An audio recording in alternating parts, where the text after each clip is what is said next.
Okay, we can call this meeting of the Magnolia Independent School District to order. Let the record show that a quorum of board members is present, that this meeting has been duly called, and that notice of this meeting has been posted in accordance with Texas Open Meetings Act, Texas Government Code Chapter 551. So if everybody please stand. Ms. Baker is going to lead us in our invocation. It has been a long-standing tradition for our board to open in prayer, so if you would like to join me in prayer, please feel free to bow your head. Dear Heavenly Father, we come to you this evening with thanks and praise, and we are so happy to be able to assemble and to greet our students, our faculty, and our parents.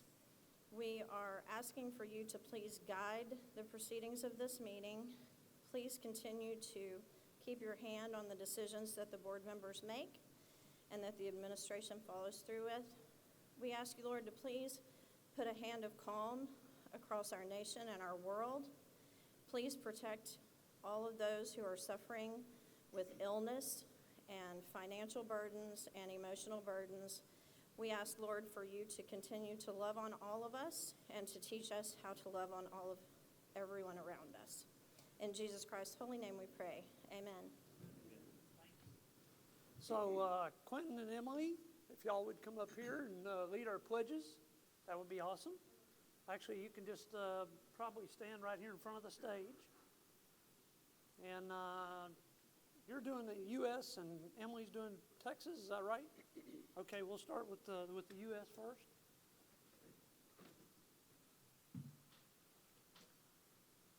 I pledge allegiance to the flag of the United States of America and to the republic for which it stands, one nation, under God, indivisible, with liberty and justice for all.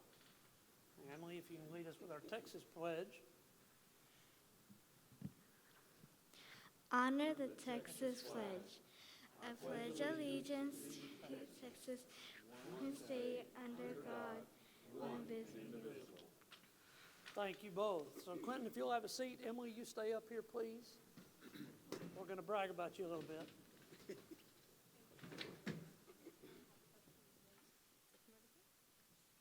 Everybody can see you. Can I take this off? Hi, I'm Stacy Feacoch, the assistant principal at Lyon Elementary. Ready? We are proud to present to you the Lyon Elementary Student of the Month, Emily Campozano. Emily is a fourth grade student at LES and has been at Lyon since pre-K. Emily is the daughter of Arturo and Elsa Campozano, who are both here this evening. Also here tonight are her brothers, Alejandro in third grade and Eduardo in first grade. Emily is an outstanding student with such a caring heart. She's a wonderful, happy spirit to everyone she encounters. Every morning when she gets out of the car with her brothers, they greet those on morning duty with a good morning and how are you today? As a welcome committee member, she gives tours to our new students and says that she wants these students to feel welcomed and loved like she does at LES. Emily also participates in our REACH program and loves this time to create with her peers. Last year, she participated in UIL reading and math competitions, and she hopes to be able to continue this year as well. When we asked Emily about what she wants to be when she grows up, she said she wants to be a famous singer. She loves music and tries to sing whenever possible. Reading is her favorite subject, and she even tries to sing when she's reading. Emily also has a great love of animals, although she's allergic to cats. When we asked her about college, Emily wasn't sure where she wanted to go, but Ms. Spangenberg told her that Texas A&M was a great choice. Outside of school, Emily enjoys time with her family. She said that her family is always supportive of her, especially when she set a goal to get her black belt in karate. She was able to reach this goal last year, and that makes her very happy. Her teachers also have great things to say. Her second grade teacher, Ms. Prrs, said Emily is a dedicated and self-motivated student who always puts her best effort into completing her work. She doesn't just meet expectations, she exceeds them. Her current teacher, Ms. Flores, said Emily always strives to excel in her academic and extracurricular endeavors. Her willingness to take on responsibilities and try new things makes her a born leader. It is easy to see why we chose Emily as our LES Student of the Month. Congratulations. Good job. Proud of you.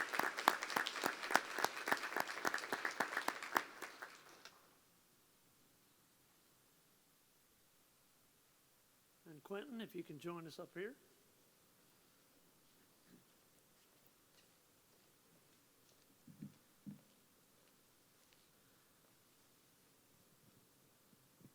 Good evening. I'm Ben King. I'm the principal at Magnolia West High School, and this is Quentin Maxwell, and he is our Magnolia West High School Student of the Month. It's my honor and pleasure to be able to present him. Thank you to the board and Dr. Stevens for giving us this opportunity. Quentin is an excellent student, as all of our Student of the Months are. I asked his teachers to share a few words that kind of describe Quentin and show his excellence, and here's some of the things they said. Quentin is an outstanding student who does not accept anything less than his own personal best effort in anything that he does. He studies hard in his classes, attacks his schoolwork, and is also a very good tennis player. The only time Quentin has ever received less than a 95 on an assignment in my class, and this is in his IB Environmental Systems teacher. He was in my room before school the next day to go over the things he needed to do better. His IB English teacher said, Quentin is an incredibly determined student, specifically with regard to his desire to not only excel, but also develop himself into a well-rounded individual. He is inquisitive, and he has a thirst for knowledge that is beyond his years, both of which should serve him well as he moves through his post-secondary career. And finally, his IB history teacher said this, Quentin Maxwell is a great example for his fellow classmates that you can take school seriously while still having fun and participating in multiple extracurricular activities. On top of him being a great role model and student, he's just a good guy. So that's what his teachers have to say about him. And what I've noticed about Quentin is totally in line with his teachers, but I don't necessarily see Quentin in the classroom like they do every single day. And what I get to see from Quentin is really just the way he treats other students he's around. He's a well-rounded individual. He's in National Honor Society. He plays on the tennis team. He's Spanish Honor Society. He's contributed hundreds of hours of volunteer service to our community. But what impresses me most about Quentin is just his empathy and his compassion for other people and the way he treats each other. And Quentin has a lot of reasons to believe that perhaps he might be better than someone else just because of all the accomplishments that he's had and as smart and bright and gifted as he is, but he never really takes that on himself. He's always humble and shows everybody the respect that they deserve. And that's really what gives me the most pleasure to present him as Magnolia West High School's Student of the Month, Quentin Maxwell.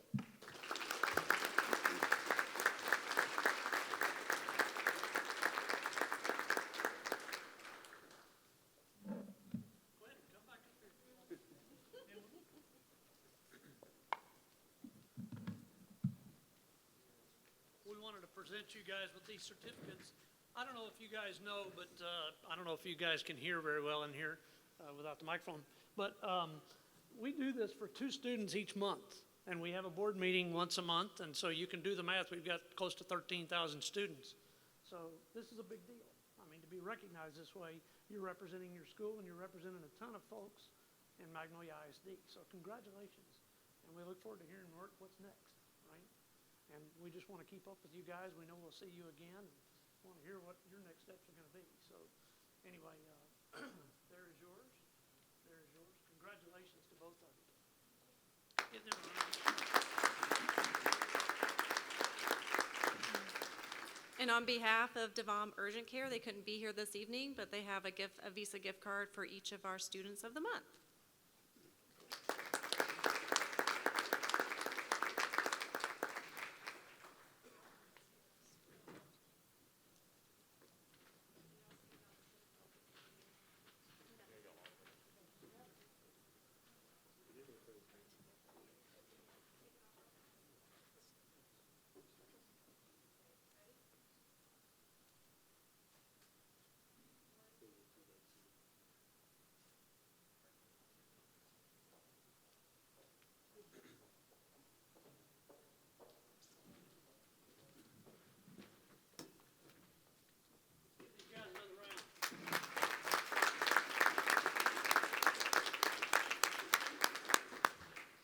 This is one of the fun parts of the evening, both of you, that we get to do. So we want to enjoy it as long as we can.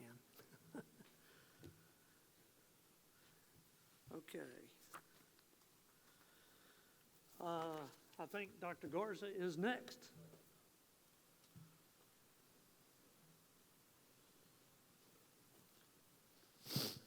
Okay, well, good evening.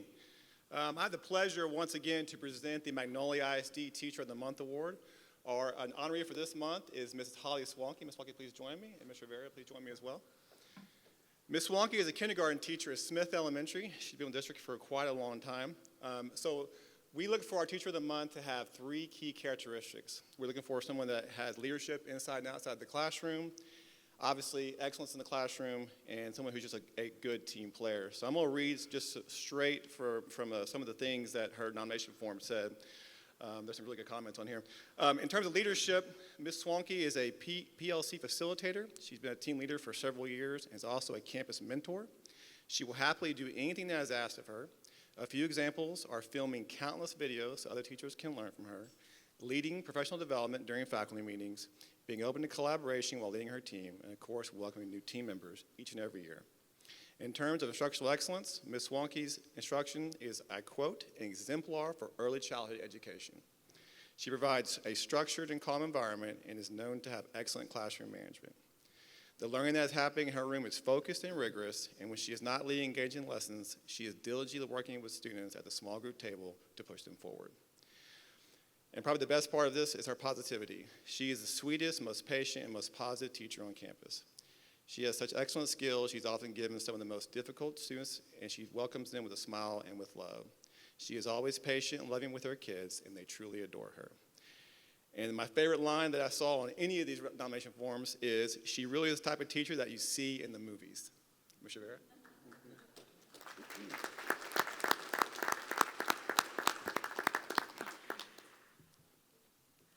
Hello, I'm Deanne Rivera. I am the principal of Smith Elementary School, and yes, people make movies out of teachers like Miss Swanky. She is Miss Honey from Matilda. And so I wanted to share with you what one of our instructional coaches said about her, and also one of our parents. So this is a former parent. Incredible, thoughtful, dedicated, and kind are all ways to describe Miss Holly Swanky. Miss Swanky's impact on my son's education is immeasurable. She builds strong, supportive relationships with her students. We as parents have benefited from her natural ability for organization and impeccable parent-teacher communication. She always sees the best in her students and can help them see their true potential. She has the highest of expectations in all areas, even behavior. We are particularly grateful for her dedication to building a strong literacy foundation for our kids. There is so much to celebrate about her, and we are so grateful for her impact on our children's education and their confidence in learning. She is most deserving of recognition for her impact on students. And then Miss Cindy Dice, our instructional coach, said, Miss Swanky is an all-around amazing teacher. Every single day she shows up to school ready to nurture and teach a classroom full of 5-year-olds and does it with consistent grit and grace. Her students are excited to learn and share that learning with everyone who comes into their class. Mrs. Swanky also takes a leadership role in her team. Her knowledge about kindergartners as well as her content is unending, and she is always willing to share that knowledge, even when it's me asking her record her instruction for the 10th time. Ms. Swanky is willing to do whatever it takes for a kindergartner at Smith Elementary to be successful, and she plays a pivotal role in building a foundation that will foster a lifelong reading and learning. We are beyond thankful that she is part of our team. That is Ms. Holly Swanky. So I had the opportunity to go present her with this award during her class on Thursday, and her kids were, they were fired up. And you really saw the kind of adoration they have for their teachers, so it was really quite impressive. She also joins tonight with her husband, Jeremy, her daughters, Kinsley and Kylie, and of course her in-laws, Mr. and Mrs. Swanky. At this time, we have a small video we're going to watch, and then we'll have some donations by our gracious donors.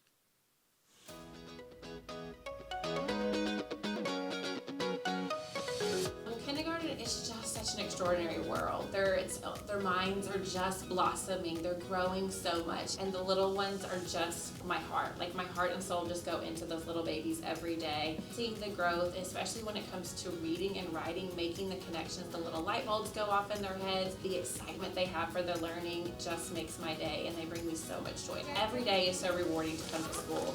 I don't find it as a job. I find it as a passion.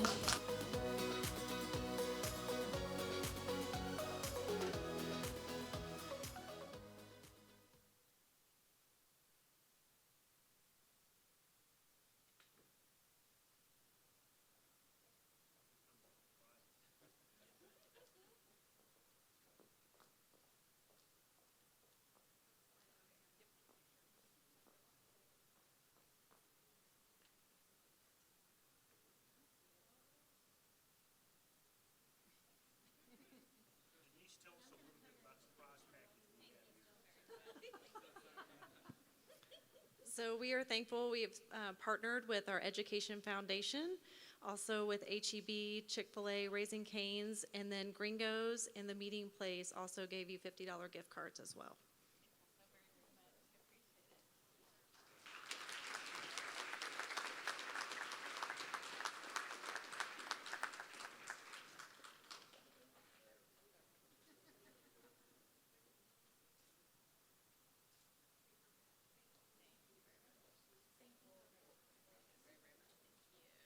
Always want to thank HEB for their support for education in Magnolia ISD. Holly, you know, it is my privilege to get to be your superintendent. And on behalf of Magnolia ISD, I want to thank you for all the things you do to help raise up great kiddos in this district that we get a chance to recognize here, every month. And thank you so much. And for this month, you represent the best and the brightest among us in the teaching field in Magnolia ISD. So we thank you from the bottom of our heart, and also does our community, for what you do for our kids. And so, again, we appreciate you. Thank you.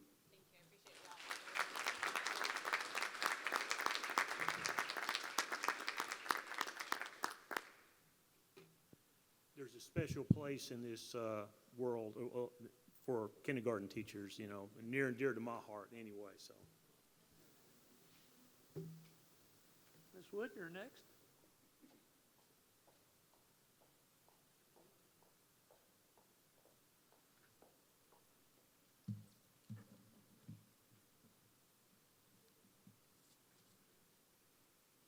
Good evening.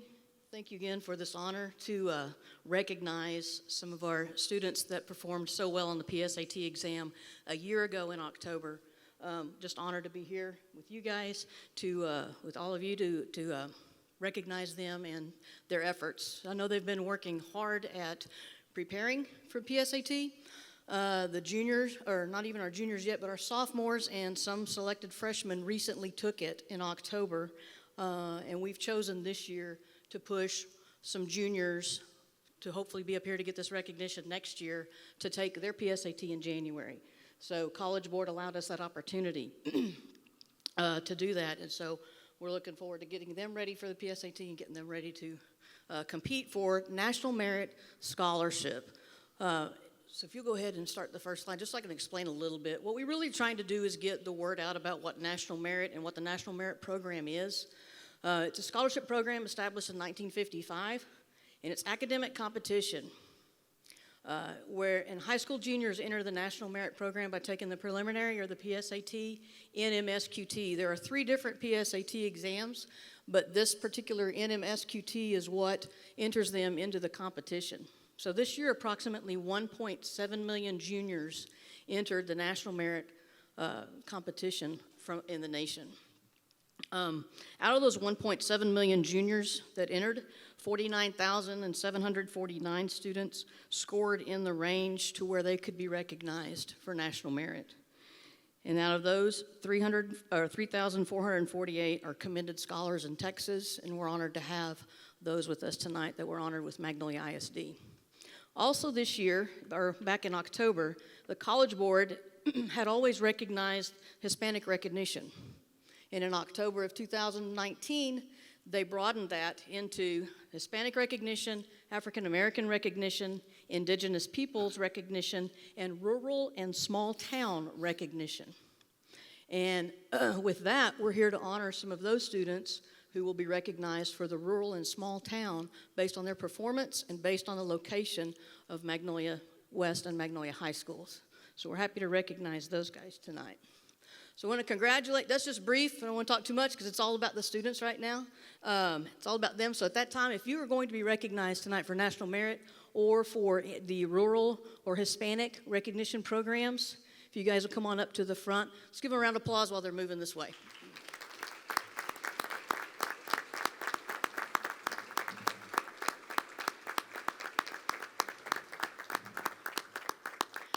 I'm going to have Mr. Derek Parsons from Magnolia High School present his awards, and then Ms. Nicole Fielder from Magnolia West will present her awards. Right there. Good Good evening, ladies and gentlemen, school board, and Dr. Stevens. My name is Derek Parsons. I'm the Advanced Academics Coordinator for Magnolia High School. And this evening, it is my incredible pleasure to introduce to you Tabitha Ford, who is a National Merit Commended Scholar. Tabitha? Yes. Yes. Tabitha is the student of Rance and Lori Ford. She will be attending Texas A&M University with a degree in biochemistry and a career in the medical field. She is a member of the Navy Junior ROTC, an executive officer in the Magnolia Battalion, has received the Bronze ROTC Medal from the National Society for the Daughters of the American Revolution. She is also a member of the Varsity Women's Choir. So one more time, on behalf of Magnolia High School, Ms. Tabitha Ford.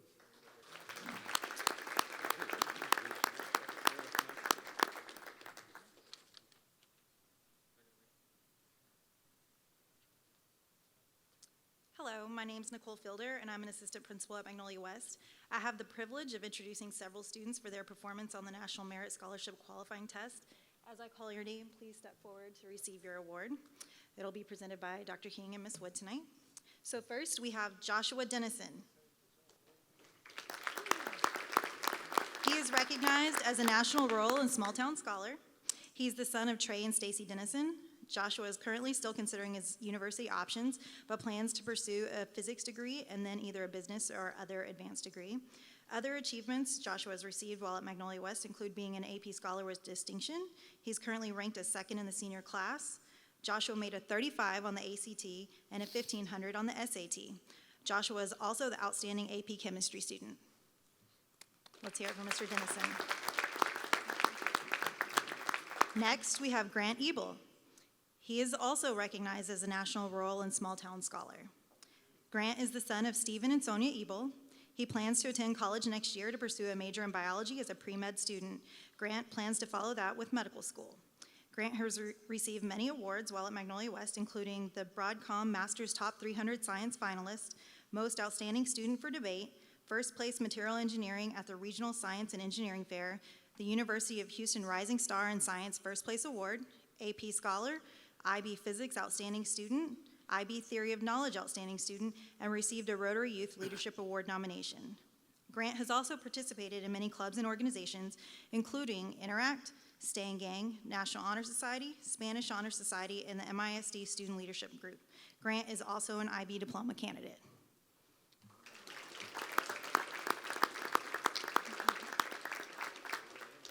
Next, we have Nelson Espinosa. He is recognized as both a National Rural and Small Town Scholar and a National Hispanic Scholar. Nelson is the son of Ricky Espinosa and Maria Valoria. Nelson plans to attend Texas A&M to pursue a society ethics and law degree to become a lawyer one day. Nelson's other achievements include being a part of the Magnolia ISD Leadership Association. Nelson is an active member in the Mustang Band and is also an IB diploma candidate. Thank you. Congratulations. Next, we have Aiden George. He is recognized as commended on the National Merit Scholarship Program. His parents are Kelly and Jeff George. After high school, Aiden plans to attend college to pursue a degree in computer science. Aiden has also been an active member of the Mustang Band throughout his high school career. Congratulations. Next, we have Quentin Maxwell. He is recognized as a commended on the National Merit Scholarship Program, and he is a rural and small town scholar. Quentin is the son of Steve and Patty Maxwell. He plans to attend the University of Texas at Austin after high school to pursue a degree in computer engineering. Quentin's other achievements include being named Student of the Year for Pre-AP Spanish 2, Student of the Year for IB Biology SL, and is an AP Scholar with distinction. Quentin is also an IB diploma candidate. Congratulations.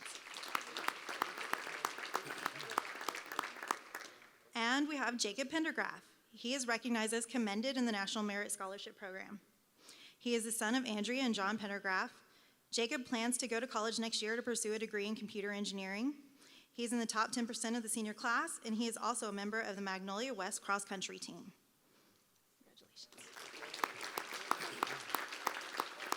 I would like to thank all of our students for your hard work and dedication. We're proud to recognize you all tonight. Thank you for your achievements.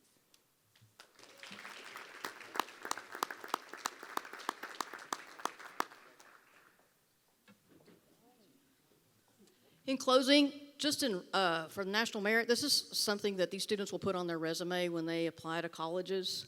And something that I always say is that every school has a valedictorian and a salutatorian and top 10 graduates and top 10%, but not every high school has national merit scholars. So we're proud of the effort that these students have put forth for this accomplishment. As you can see, a lot of them have a lot of other activities going on for this recognition. So thanks again. We're going to take pictures now.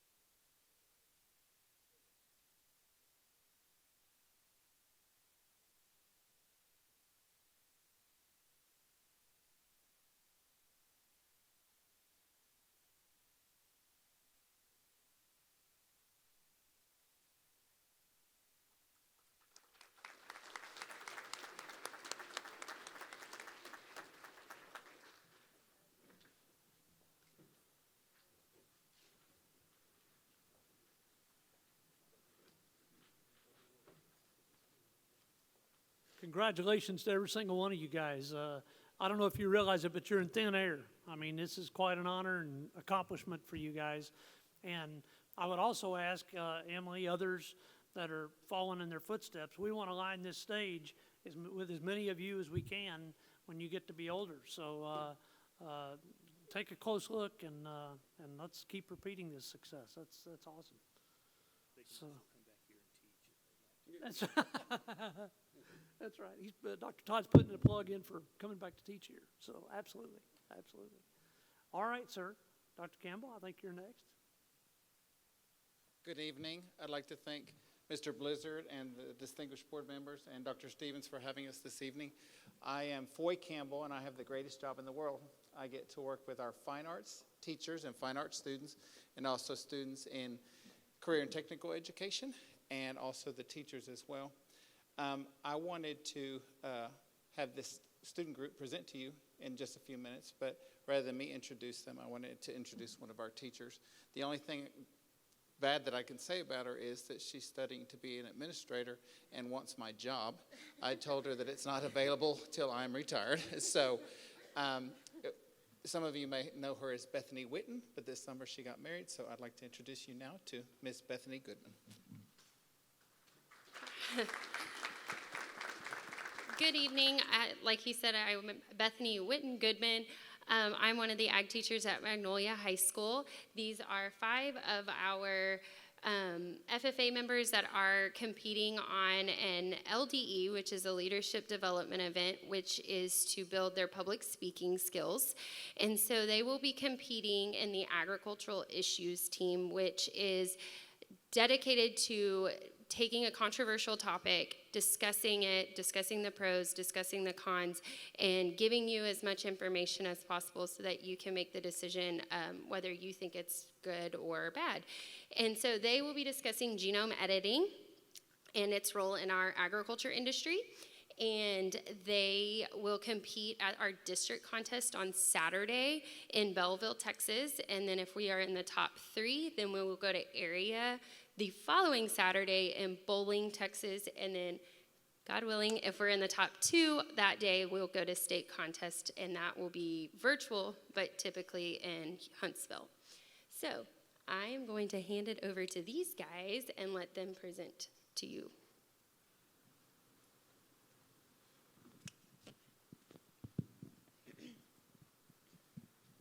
Porcine reproductive and respiratory syndrome virus. African swine fever. Transmissible gastroenteritis. Epizootic pneumonia. These diseases have more in common than the fact that they are fatal. Each is a genetic disorder that can be prevented or eradicated by eliminating or changing their associated genes. Good evening. We are the Magnolia FFA Agricultural Issues Team, here today to discuss the pros and cons of genome editing and its role in our agricultural industry today. My name is Chad Coker. I have here with me today Mackenzie McDaniel, Jensen Altum, J.C. Carroll, and Avery Moss. Genome editing is the manipulation of genetic material of a living organism by deleting, replacing, or inserting a DNA sequence, typically with the aim of improving a crop or animal or correcting a genetic disorder. When replacing or inserting genes for genome editing, you are strictly using the DNA from the same species. Unlike genetically modified organisms, commonly referred to as GMOs, where you are replacing it with the DNA from a completely different species. So basically, we act like a molecular pencil to erase, rewrite, remove, or add genes to advance our crops and our livestock. Animal scientists have found a way to edit the genes of our livestock using their own genetic patterns to help fight diseases while improving our production. In 1974, Beatrice Mintz and Rudolf Janisch were able to create the first successfully recorded transgenic mouse that survived. However, it did not pass on its edited genes to its offspring. Further attempts were made in the early 1980s on mice, but had severe limitations such as death due to the inaccuracy of DNA strands used. In 2007, Janisch was able to find and replace the gene that causes sickle cell anemia, a disease that causes red blood cells to be abnormally shaped and for them to die much earlier than normal healthy cells. Being able to manipulate this gene would mean being able to prevent this disease. Sounds like this gene editing stuff is going to have a positive impact in our lives and the agriculture industry. You can't make that assumption, JC, simply from one example where it worked. Okay. Let's not get wound up this early into it. Let's dig a little deeper into these transgenic animals and hear from J.C. Carroll and Jensen Altum about the positive aspects this could bring to our industry. Imagine a world where genetic diseases were virtually wiped out or completely preventable. One where we didn't lose millions of dollars each year due to livestock deaths from these diseases. A world where our livestock animals are not suffering from diseases that are being passed down to them from generations of sick ancestors. You know, they say good food starts with healthy animals. That brings us to our first advantage. With genome editing, we will improve the health of our animals and the animal agriculture industry as a whole. Porcine reproductive and respiratory syndrome virus, or PRRSV, has been one of the major causes of death in swine production since it was first reported in 1987. On average each year, this virus causes $660 million worth of damage to our industry. I'm not sure anyone is prepared to lose that kind of money and still stay in the black, financially speaking. If PRRS is a virus, then why don't we create a vaccine? Wouldn't that be much easier than invading these animals' genetic codes? I see your point, Chad. However, the vaccine that has been created in order to prevent this disease has been rather unsuccessful, with only 7% of the pigs vaccinated being resilient to the virus. Less than 10% doesn't exactly give me the confidence that we have nothing to worry about. It has been found that a certain protein actually triggers PRRS, which causes the virus to attack the reproductive and respiratory systems. If we can edit the gene that regulates the production of that protein, then ideally the pigs will be resistant to the disease. Ridding the industry of this devastating disease would be nothing short of a phenomenon for all hog farmers in the United States. Not only focusing on PRRS, transmissible gastroenteritis is a disease that destroys the cells of the jejunum and ileum, which are parts of the small intestine. Basically, the animal dies from their digestive system being unable to function. I don't know about you, but the more I hear about these diseases, the more I realize there is a huge need for a solution to these problems so that our animals do not continue to suffer. You're exactly right, Chad. This leads us to our next benefit. There will be physiological improvements in a single generation, rather than generations of selective breeding where results can be unknown. Over time, the animal agriculture industry has utilized what we like to call as selective breeding in order to enhance our animals and to capitalize on the traits that we find desirable in our production animals. Using selective breeding could take multiple generations to get the results we are intending to create. Unfortunately, there is no guarantee that the offspring from the two specific parents is going to be exactly what we anticipate. When we edit the genes of animals, we can change the exact gene that causes a negative characteristic and be certain that those qualities will not phenotypically appear in our animals, as they are no longer carriers of the gene. Did you know that you can perform gene editing as early as the embryo stage? Therefore, we can edit their genetic makeup so they pass on the edited gene rather than the original to their offspring. So you're telling me that we could potentially eliminate a single disease by creating transgenic embryos that do not carry something like the protein for porcine reproductive and respiratory syndrome virus, rather than having to call out every animal with that gene from our breeding system? Yep, wouldn't that be the perfect solution? I don't know about perfect. Remember, we don't live in a perfect world. Okay, fair enough. Let's continue on with our final advantage for today. With genome editing, we will experience growth in food production and an increase in the quality of food that we are producing. It is believed that the outcome of the agriculture industry must increase by 60% in order to meet the demands of food for a rapidly growing population. In order to do this, something has to give to increase our production. Genome editing can facilitate improvements through increasing the frequency of favorable traits, such as the myostatin gene, which causes an increase in muscle growth. Therefore, our animals will grow much quicker, and we can produce them much faster. Not only will we be able to increase our production and how quickly we produce it, we will be able to better ensure that the animals are healthy and more likely to live to full development. Through the use of selective breeding, we have been able to double the amount of lean pork meat per kilogram of feed over 45 years. Imagine having results like that in one generation. Our industry would skyrocket. Thank you, JC and Jensen, for presenting the positive aspects this could bring to our industry. Now, let's hear from Avery Moss and Mackenzie McDaniel about the drawbacks of using gene editing in animal agriculture. GMOs, aren't those unhealthy with detrimental side effects? That's what we typically hear when presenting GMOs to the general public, which leads us to our first disadvantage. There is a huge misconception that gene editing is harmful to living organisms and for consumption. They are believed to be the same as genetically modified organisms. If I'm speaking from a parent who is anti-GMO, how would I know the food my children are consuming is safe? If I've committed my family to clean eating, then this includes our meat products. According to a survey conducted by the National Academy of Sciences, 39% believe that genetically modified food is worse for your health than non-GM food. Therefore, they choose to purchase products with the label non-GMO over products without the label. The survey also concluded that 50% of the general public sees that less than half of scientists believe that GM foods are safe to eat, which aids in their decision to steer clear of GM foods in their diet. Common misconceptions include the belief that GMOs can cause autism in our children that consume them. If I am a consumer who is not involved in agriculture, information like this, factual or not, will definitely make me turn my nose to these products. I mean, the fact that finding GMO-free corn or tomatoes is nearly impossible already gives individuals the fear to eat these products at all. If the meat we consume becomes genetically modified, will consumers just stop eating meat as well? Wow, sounds like we have a long way to go to convince the general public that these products should be a regular commodity in our grocery stores. You're exactly right, Chad. That brings us to our next disadvantage. The process itself is costly, and the pathway to approval and the research associated with it causes it to be even more expensive. Although the first transgenic animal was created over 10 years ago, we are far from perfecting the process and making it a household procedure done by every agriculturist in the country. The CRISPR technology was introduced in 2012 and was a game changer in the genome editing field by turning it into a much simpler and more efficient process. However, this process is rather pricey, and performing this process is costing millions of dollars each time it is used. CRISPR was able to create standardized protocol for creating transgenic mice in the lab due to the research conducted. And researchers working with CRISPR have experimented on many livestock species. For example, chickens have been edited to create eggs that are hypoallergenic and can be consumed by individuals that typically have an allergy to the eggs or the hormones within them.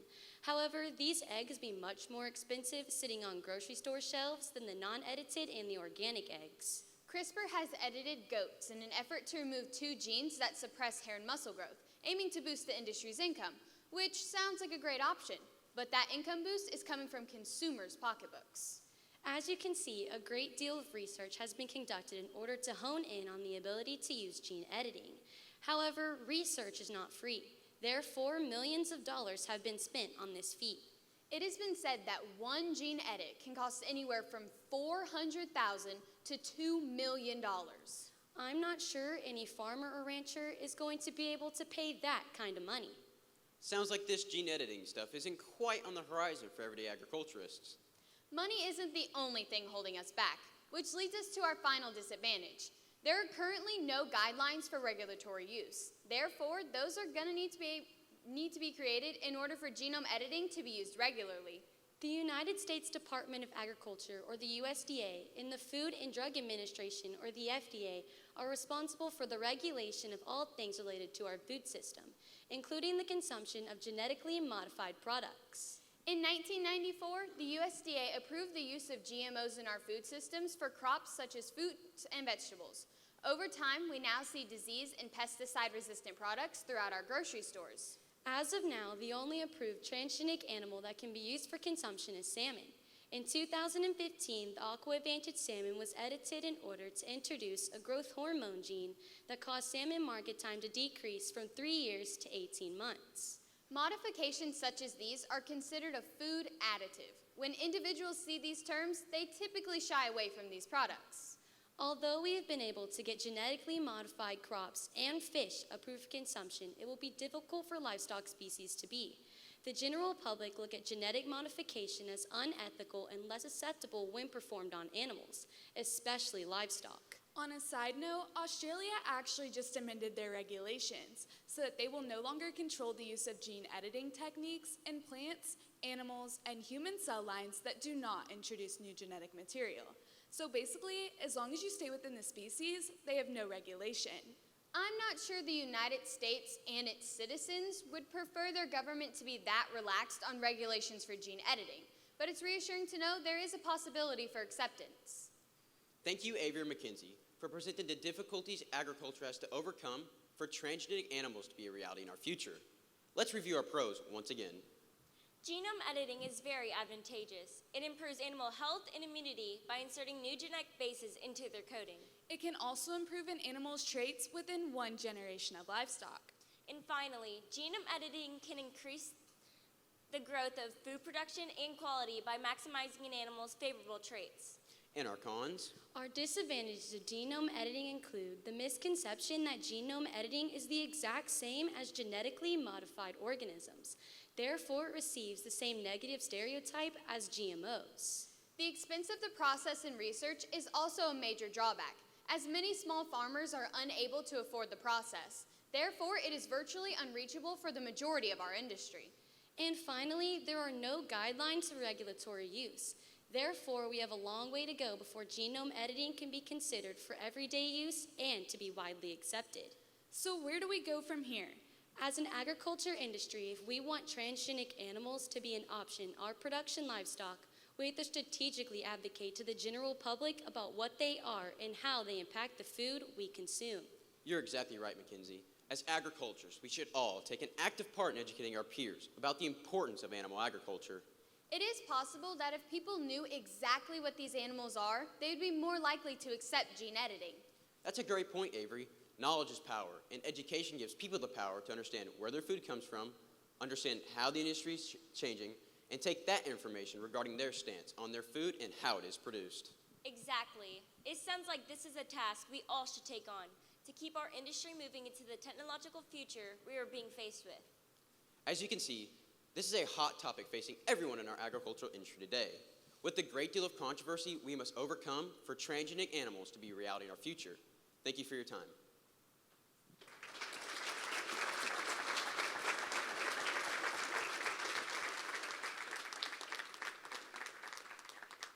I want to once again thank you for the opportunity to present to you. I also at this time want to thank Ms. Goodman and this team. I want to wish you my best in your competition on Saturday and wish all the students in FFA competitions the best, both at Magnolia High School and Magnolia West. Let's thank them one more time.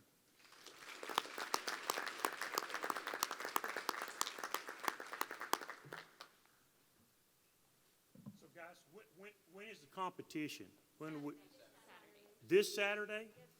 Well, I'll tell you what, you knocked it out of the park in here. I'll tell you what, I kept wanting to hit the button on my chair so I could spin around, and see if you join my team, because you're doing a great job. And I'll tell you what, there are a lot of people, well, most everyone can talk, but it's a rare quality nowadays for folks who can actually speak. And you guys have a great advantage in what you're getting out of this right now. You did a wonderful job in presenting to this crowd, and with the echo and other things that are in here, and using the microphones, and I tell you, it's going to go a long way in whatever you choose to do to have that skill.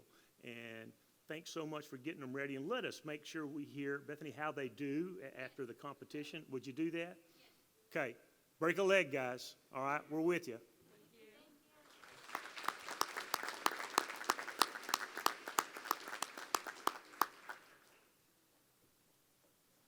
That was great. They've learned more than I'll know in a lifetime about this stuff. I noticed the board didn't have any questions Yeah. on that at this point.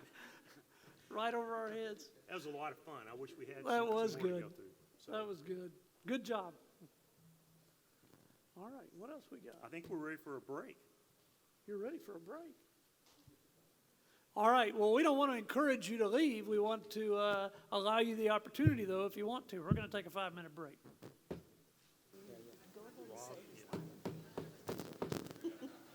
Looks like we're all in our places again. We'll resume. There's plenty of room up front.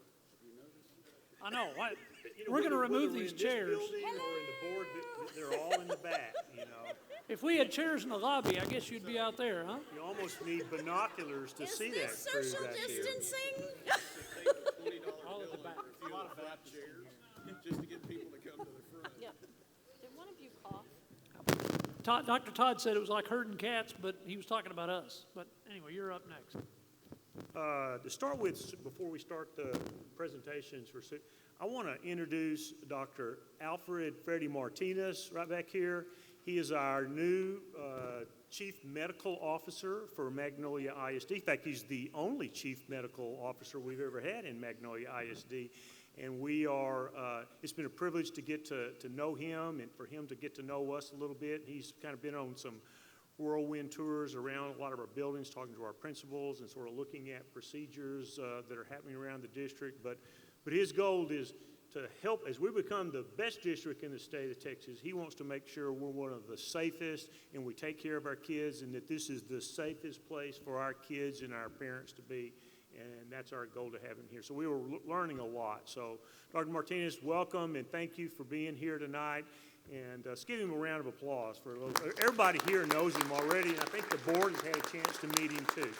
But welcome, sir. Welcome. So we'll start off with now back to our, I think we have bilingual report. Is that the first one? Ms. Nancy Rodriguez? The mic awaits you.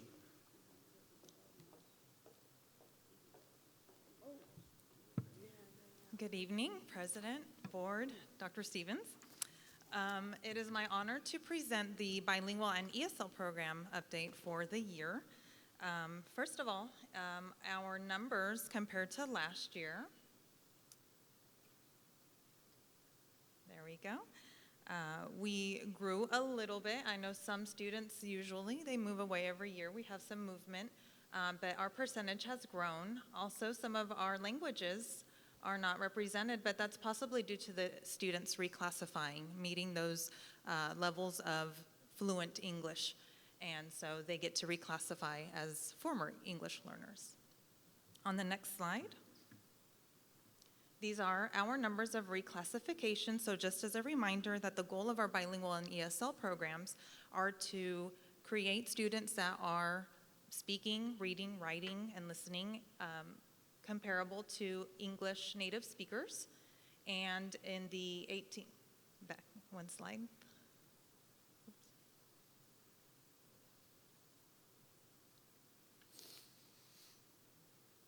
So compared to last year, we had at the elementary level, we tripled our reclassification numbers, and this was all with COVID and school closures and not being able to do our TELPAS testing. Most of our campuses tried their best to do the testing before the shutdown. We're able to start in February, and so many of our campuses begin at that point. So we had just a sample of our students that were able to complete all 4 subtests. But at elementary, we did have 15 reclassify, 15 students, and at secondary, we had 89 reclassify. So again, these are students that Some of them took the TELPAS test and they did not have to have their STAR reading or writing, or they took the Lost Links. The Lost Links test is new for us in Texas as the oral proficiency test. It is a bit brutal. It is lengthy, and our kids are showing us that they are able to reclassify as former English learners. So that is a celebration. And also I must say that we had lots of teamwork on our campuses. We had librarians, teachers, all sorts of staff members helping us test and making sure that we got all the students reclassified that met that criteria. So a big thanks to everyone. Okay, and this is a snippet also of our English proficiency based on the TELPAS. So only the results of the students that were able to take all 4 subtests are represented here. So I wanted to highlight the listening and speaking domains. And if you'll notice, on the listening, on the far right, is the advanced high column. So our students are listening and comprehending English at high levels, nearly comparable to their native English speaking peers. But what happens at speaking? And this is something that our administrators, they see it at the beginning and they say, Nancy, we're going to do something different, which I really appreciate. So there are many things going on campus right now to increase that speaking level at the advanced high for all students. And so on the next slide, it's just explaining a little bit of our success plan. It's what I've called it. When we, early on in the school year, we talked about when our results came in for TELPAS and those areas that were very low, and Dr. Garza said, so what are you going to do? And so with Amy Locker, who's our director of assessment, and she started looking at the tests, the released test items, which was new for us this year. Thankfully, TEA released those items. We took those tests and we realized what kids were being presented with, and it's quite challenging. All the way from our second graders to our seniors, they're being asked a lot during the listening and speaking test. Of course, they also have to take the reading test, but with everything that we do in ELAR, we're meeting a lot of those goals. So as you noticed in the previous slide, the speaking is very low. So right now we have just a variety of things going on for this success plan. I've created some activities in Canvas and also selected some through Seesaw, so campuses have flexibility in implementing this plan. Some are going through the content areas, such as social studies, and just making it a priority that students are listening carefully and then generating complete sentences. They're able to compare and contrast, sequence, stories, everything that they do in ELAR on their STAR test, they're being asked to apply it in the TELPAS listening and speaking test. They're asking them to summarize after listening to a 5 to 6 minute story on Greek mythology. They're asking them to do a lot of recalling and synthesizing the information. So through these activities that are in whole group, small group, and also in individual tasks, the students are practicing for this exam, just like we practice for all other exams.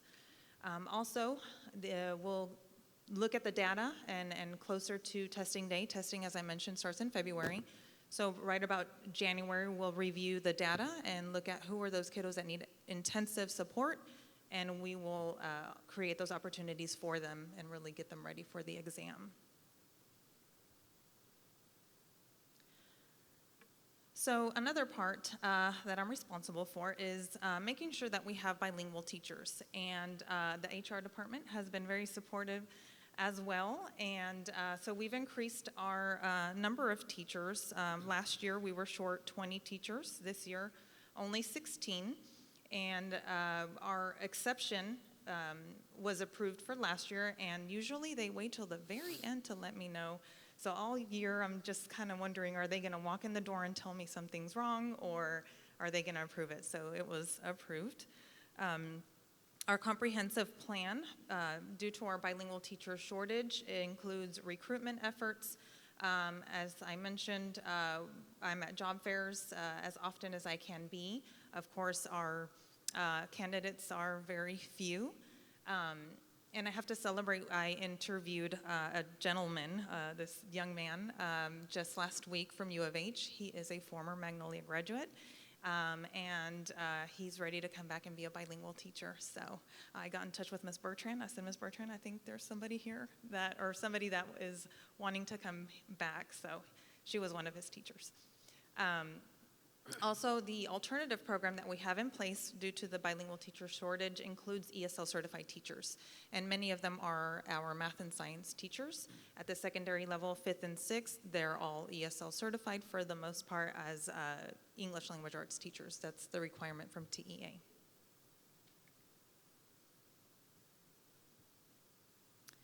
And our professional development, specifically for bilingual teachers, we have now full-time bilingual coaches. Thank you, Dr. Stevens, Dr. Garza, for your support in that. They are there full-time, planning with teachers, guiding them along with creating bilingual lessons, bilingual classrooms, where kids have the equal amount of instruction in English and Spanish. Also, one of our campuses was able to add a 4th grade language arts teacher, and that's our goal every year as we recruit, is making sure that our elementary campuses are fully staffed with bilingual teachers in those grades. Also, we are continuing our study of biliteracy techniques, which is, again, the study of both languages being equally as important. Also, cross-content connections, bringing in the math, the science, the social studies into our reading and language arts. And also supporting the teachers by offering review sessions for both of the bilingual content tests that they have to take for their certification. For ESL teachers, we have our secondary EL cohorts. It's specific support for our newcomers, our lower than intermediate level students. And the support is also there for all teachers of English learners. We have PD, professional development and coaching offerings, that focus on sheltered instruction and best practices, and also we provide review sessions for the ESL 154 test. And as Ms. Bertrand says, they think about sheltered instruction all the time, and so that's very helpful as well. Lots of things going on our campuses, of course, and just I'm sorry, I have to applaud them for all of their efforts. It is challenging to meet the needs of English learners that come in with no English, maybe some interrupted formal education, and so many other challenges. So recruitment of teachers, as I mentioned, it's ongoing. Bilingual teachers, last school year we had 49, and we're able to increase that to 57 this year. Of course, sometimes we move up into other positions and we're not in the classroom. Or, for example, they move out of elementary levels and they go into teaching secondary Spanish. So they're not all able to cover those bilingual grades. And for ESL, just ongoing recruitment of teachers. Many of our campuses, when they interview brand new candidates, it's one of the things that they ask, are you ESL certified? If not, we're going to help you get there. Also, job fairs. I've already attended Sam Houston State Job Fair, University of Houston, and coming up this Thursday to Texas A&M. So, and then we'll revisit those and more, I'm sure, in the spring. And that's what I have for you. If y'all have any questions or would like more information on our comprehensive plan, I am happy to share that with y'all.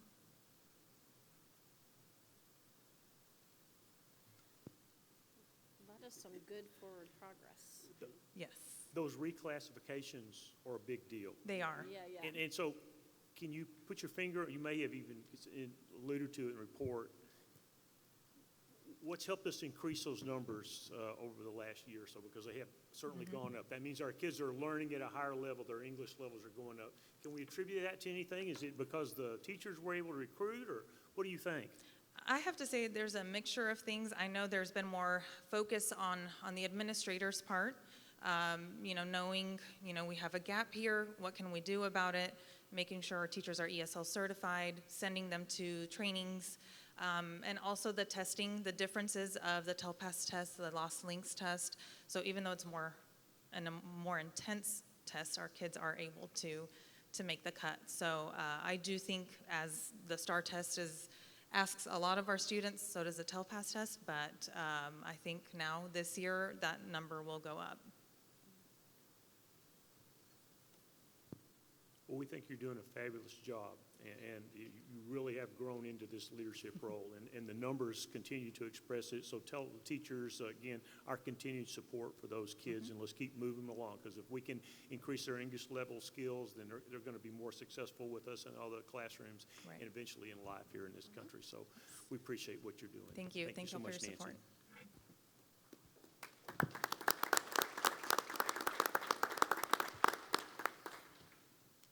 Thank you so much. You know, I made a mistake. I skipped over something, Chris. So I'm going to ask her, if anybody has signed up to speak. Yes, sir. Okay, thank you. Trying to rectify my mistakes here, Chief. That's one.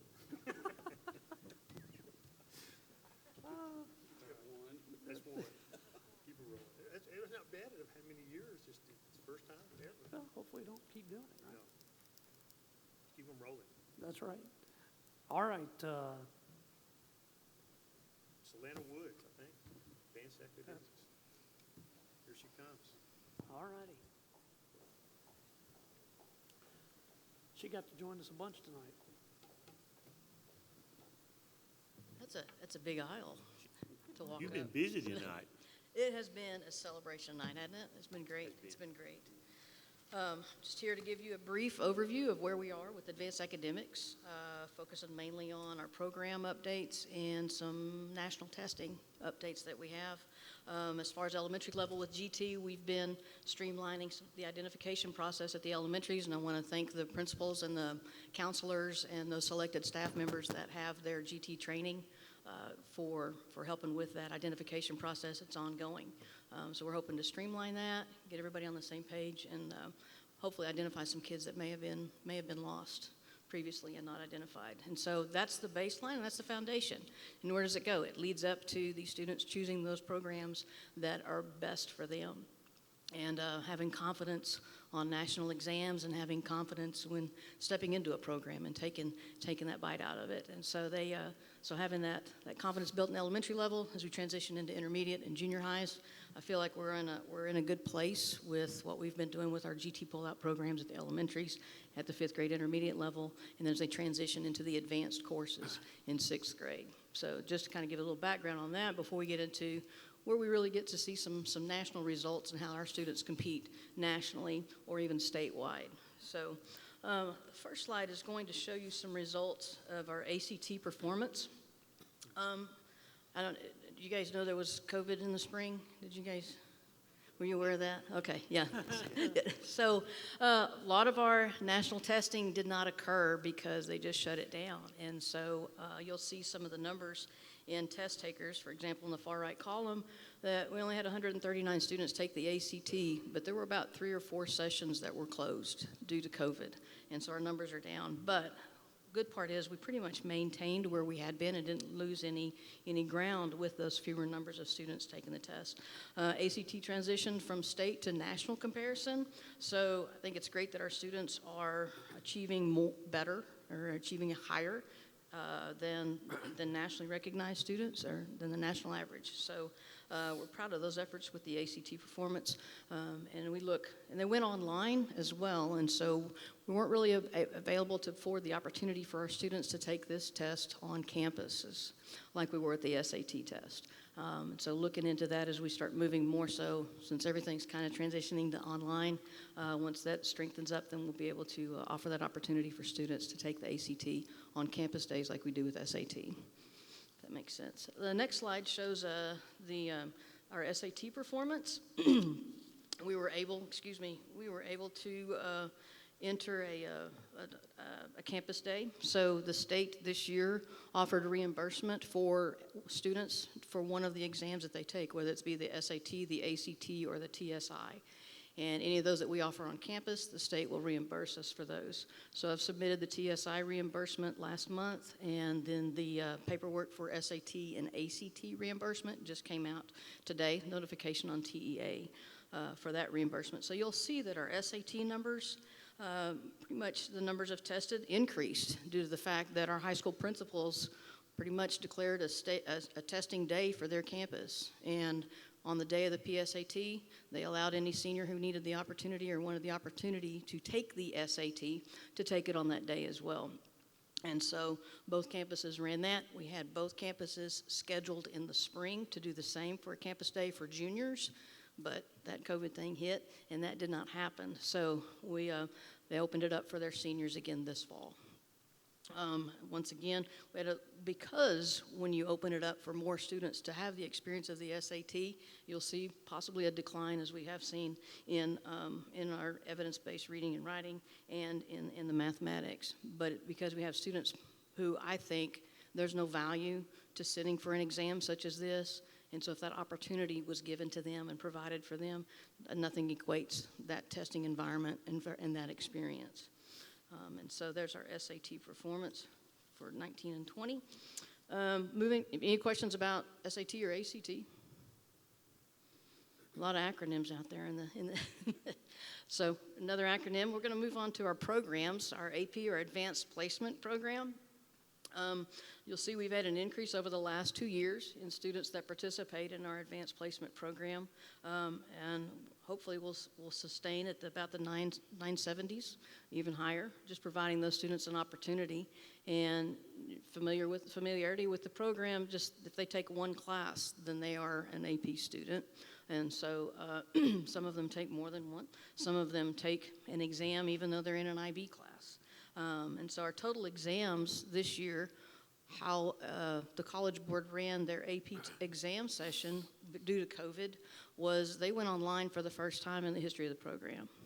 So they provided online opportunity, and they took away the multiple choice portion of those exams, provided a written response, and some of those AP exams have 2 written response opportunities for students, but AP chose either one or both of those opportunities to give to those students to respond, just for test security and validity for those exams and those students' response. They also gave the students the option not to take the test, but our teachers pretty much encouraged to the best of their ability to do so. When you have a student after spring break and they're at home learning online, to take these exams and prepared. I can't tell you how hard those teachers work to prepare these students for something that has not come their way before. And they didn't just get discouraged. Well, they did get a little discouraged at times, but then they picked each other up and forged through. So we did have 1,500 exams still given with that situation.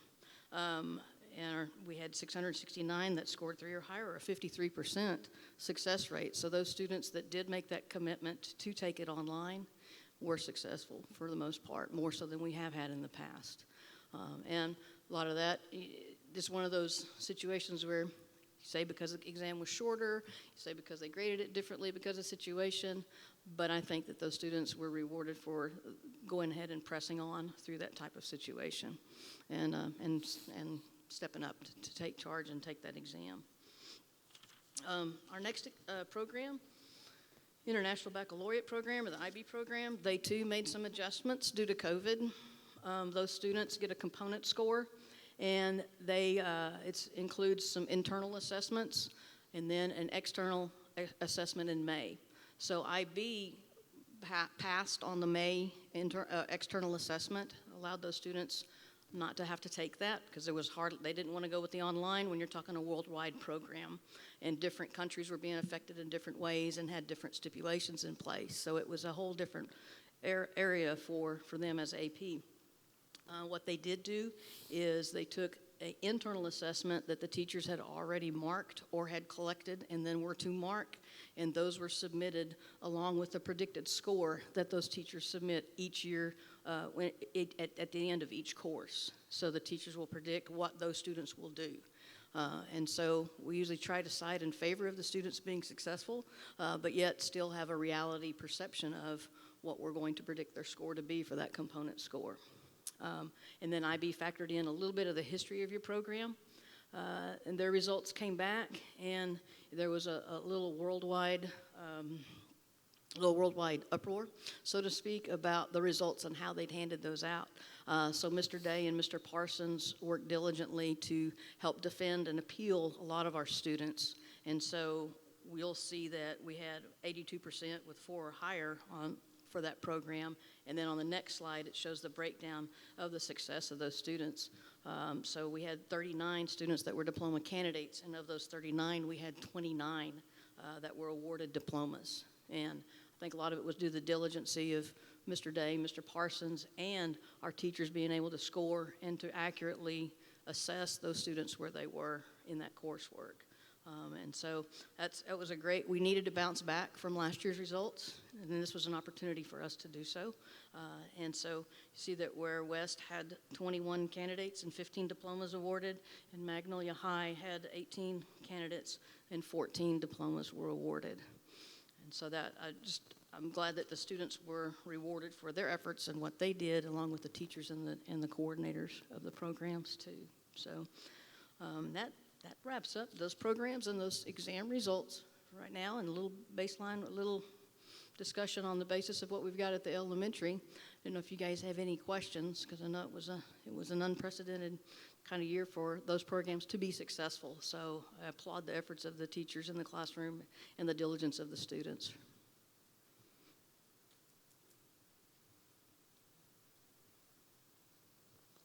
I'm constantly amazed at the don't quit, figure it out, that the teachers and the kids, that's a lot of high-level learning, and they just said, okay, so it's not going to look the same this year, how do we do it? And that is part of what those kinds of classes teach, so thanks for pushing.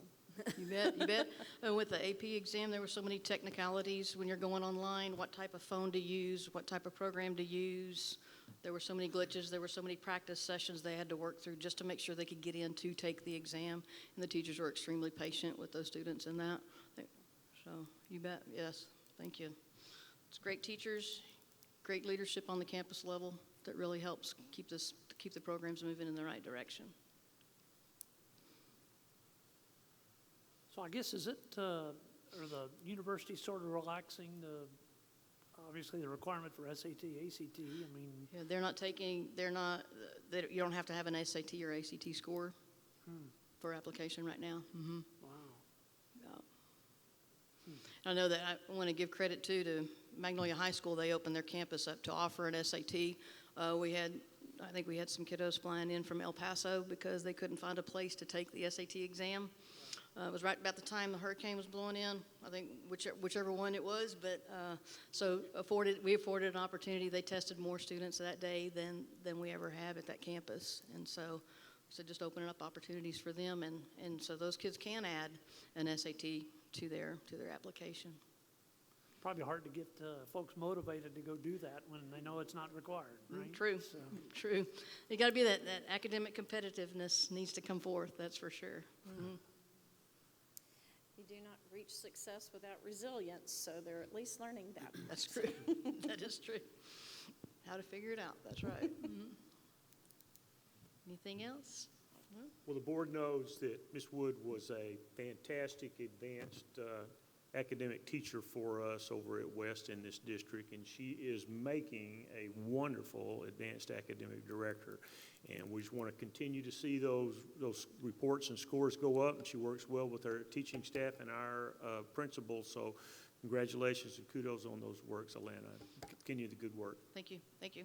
Y'all have a good evening. It's highly important, and we appreciate it. Thank you.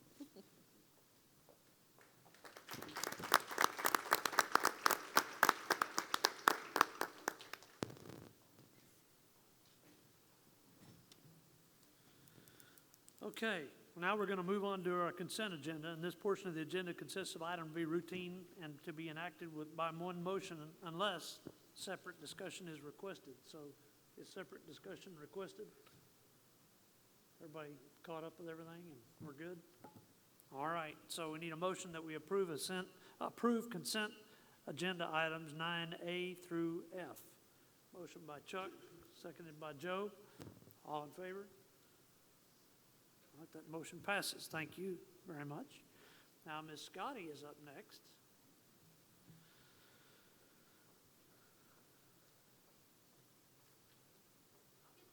It's hard to recognize people when they're so far away and they got masks on.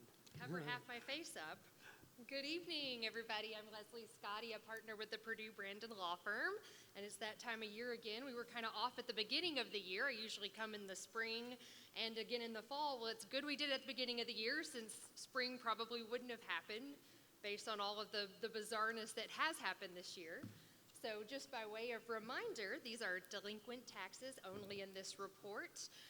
You'll notice, and I'll touch base, I'll touch on it at the end of the report, that the tax office collects for this past year over 97% of the tax levy for the district. So I'm getting that less than 3% that goes delinquent turned over to me in July to collect. And just by way of reminder, our services are at no cost to the district. We get what's paid, a collection penalty, and by law, when a taxing jurisdiction contracts with a delinquent tax attorney firm, that automatically attaches onto the tax and becomes part of the tax. Once the tax office sends out a magical letter called a 3308, they do that in the springtime. So taxes are delinquent by July, that fee has attached, and we get paid from collecting. So if we don't collect, we don't get paid, in other words. So without further ado, I'll get started on the report. If you could turn to the first slide, please. Thank you. All right, you'll notice the largest section is the action pending section. And just by way of reminder, this is a snapshot of the delinquent roll, where all the accounts fall and how we identify them and how we code them, or categorize them rather. So notice the largest section's action pending at 33%. Most of these are going to be the 2019 delinquencies that we just started working on in July. And we're currently in the process of trying to make contact with the taxpayer, let them know the taxes are delinquent. We're sending out our letters. We're doing our title research to ascertain if there's a lien holder that has an interest in the property, so we can contact them as well, because if we have to file a delinquent tax lawsuit, they're also a party to the suit, and we can wipe out their lien because the tax lien is superior to, let's say, a mortgage lien. So we definitely want to find out who those mortgage companies are, get a hold of them, and give them a chance to pay the taxes before we file the lawsuit. So the next largest section is the deferral section at 31%. These are taxpayers who are 65 or older or disabled, and they may elect to defer the payment of their delinquent taxes on their residential homestead only. So by law, they can only have one, and the deferment lasts as long as they use that property as their residential homestead. And they have to elect to do that with the county appraisal district. They have to file the proper paperwork and affidavit with them before that deferral attaches. The next largest section is the litigation section at 19%. So when my phone calls and my letters and contacting the lien holder doesn't work, sometimes it's the next logical step is to file the lawsuit. And probably 75% of the time when the constable deputy knocks on the door of the individual with the delinquent taxes to pay, they pick up the phone that they previously wouldn't answer, and they set up a payment agreement, or they pay the tax, and they handle the matter. And we work with them all along the way, so it's very rare that we end up at the courthouse steps doing a delinquent tax sale. Most of the time, the lawsuit filing and that constable knocking on the door gets their attention, and we do our best to work very hard with them so they can maintain their property. Next largest section is bad address. This is when the taxpayer has moved and not notified the appraisal district of the change on the account. So we work these all year round, try to find a good address, try to get the taxpayer notification of the delinquency. Next slide, please. All right, our next chart is the dollar range chart.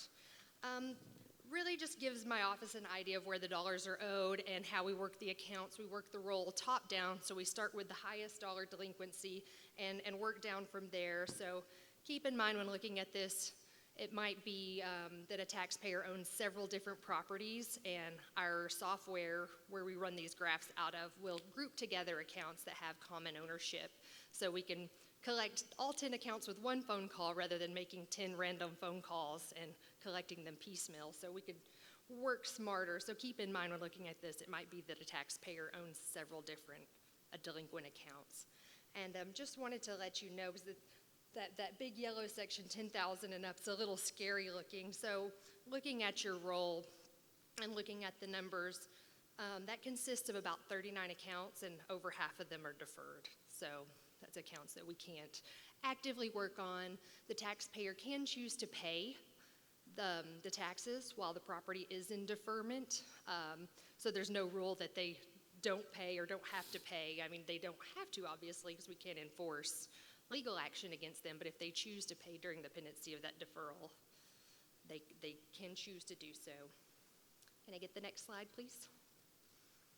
All right.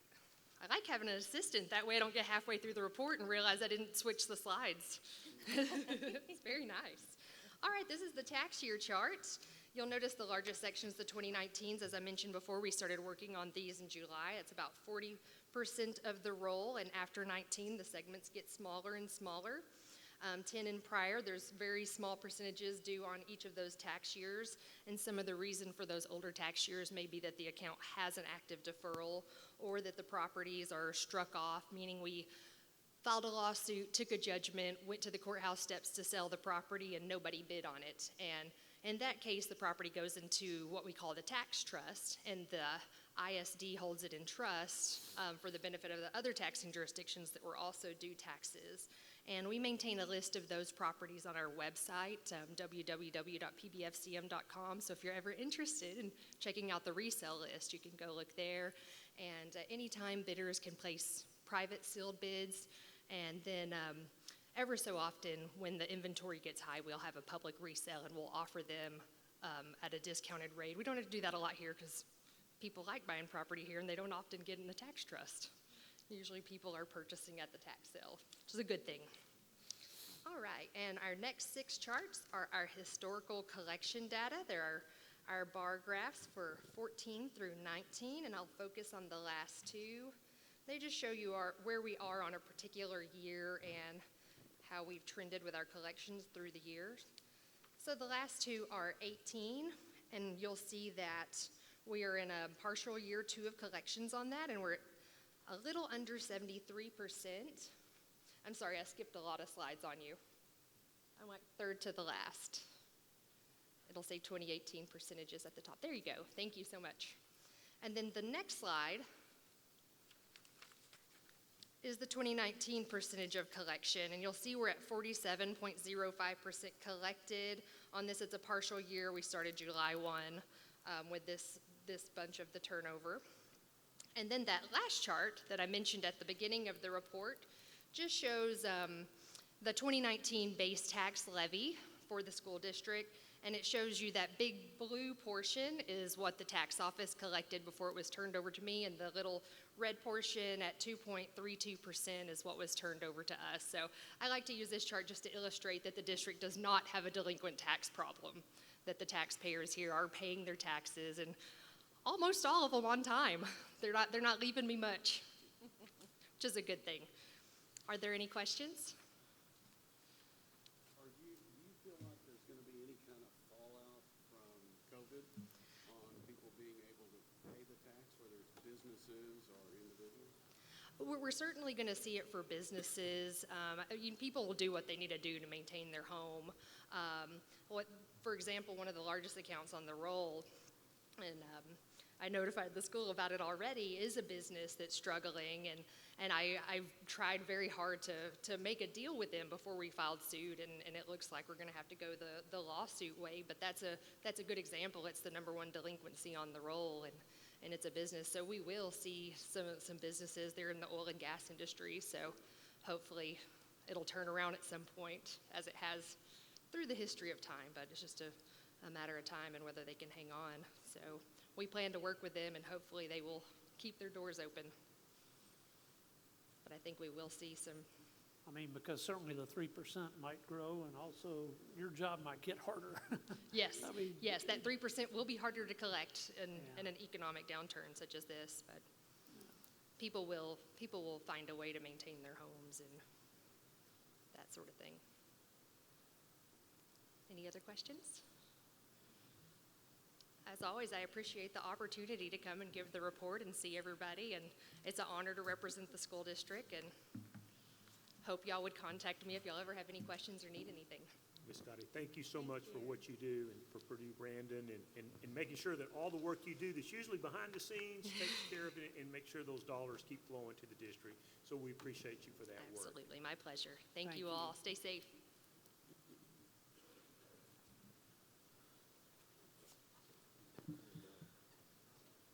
Dr. Morris himself. Mr. Waterboy. That's right. I had to get a head start just in case. Not near as fast as I used to be. All right, so we've got several items this evening for you. First off, we've got the TEA School First Report, Financial Integrity Rating System of Texas, what I like to refer to as the state's financial report card for the district.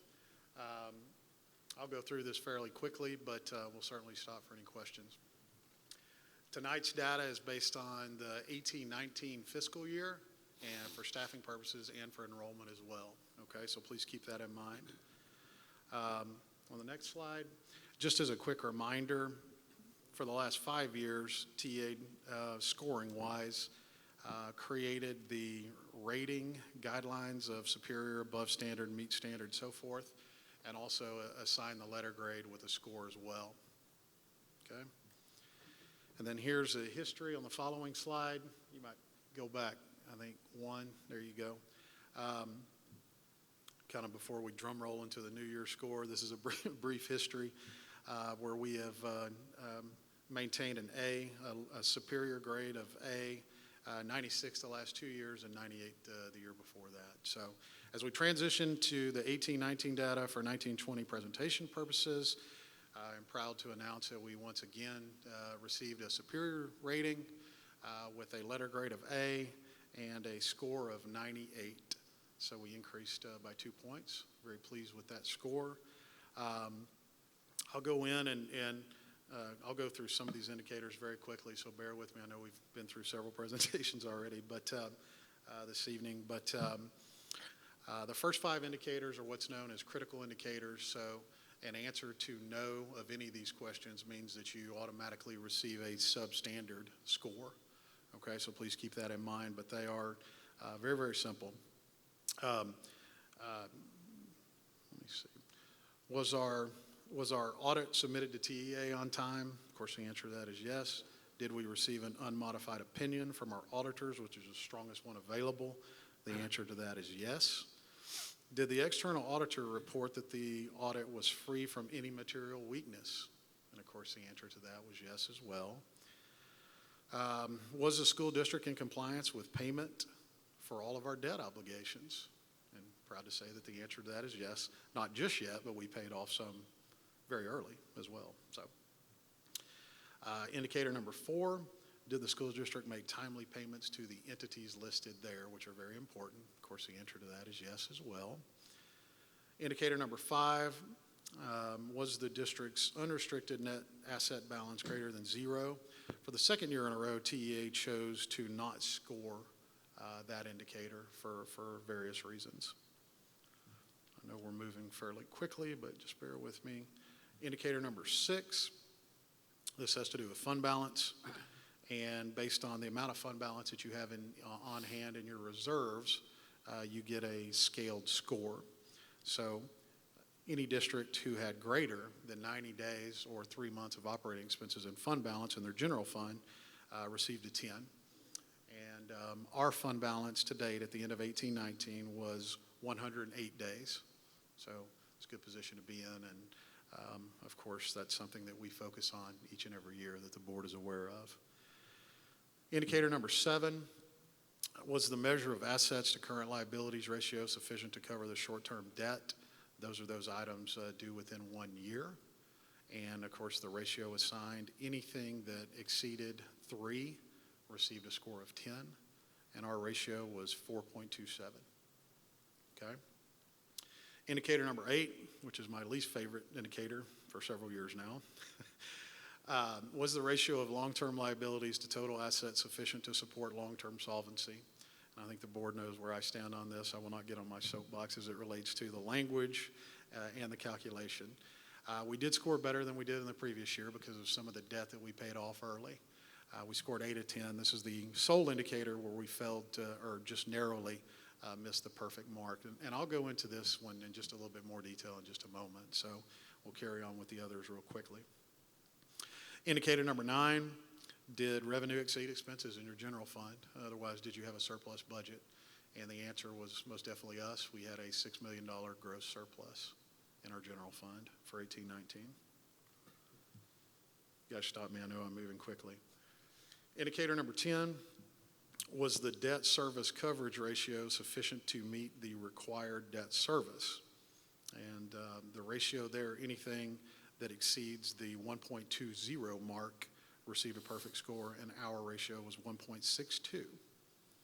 Indicator number 11, which is I know another one that we focus on each and every year, was our administrative cost ratio equal to or less than the threshold ratio? And so basically what that means is for different levels or sizes of districts, there's an established threshold when you compare your administrative cost to your instructional cost, okay?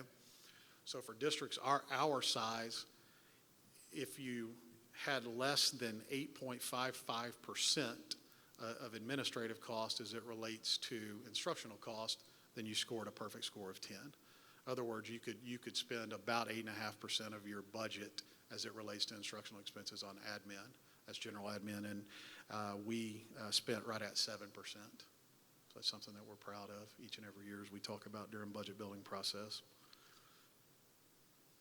Indicator number 12, did the district not have a 15% decline, this is worded interestingly, in the student to staff ratio over 3 years? If enrollment did not decrease, district automatically passes. So on this one, we obviously automatically passed because we had an increase in enrollment over those years, but I think it's important to note that our staffing ratios did not change. Our student to staff ratio was 8.2, and it remained that for the subsequent year. Okay. Let's see, where are we? Indicator number 13, did the comparison of PEIMS data to like information in the annual financial report result in total variance of less than 3%? And that's either a 10 or a 0 score. And of course, our variance was 0. There was no variance in our PEIMS data as it relates to our audit data.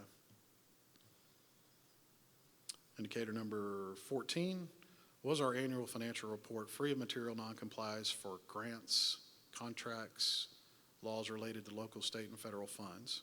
And that again is a 10 or a 0, and the answer to that is yes. We had a very clean audit.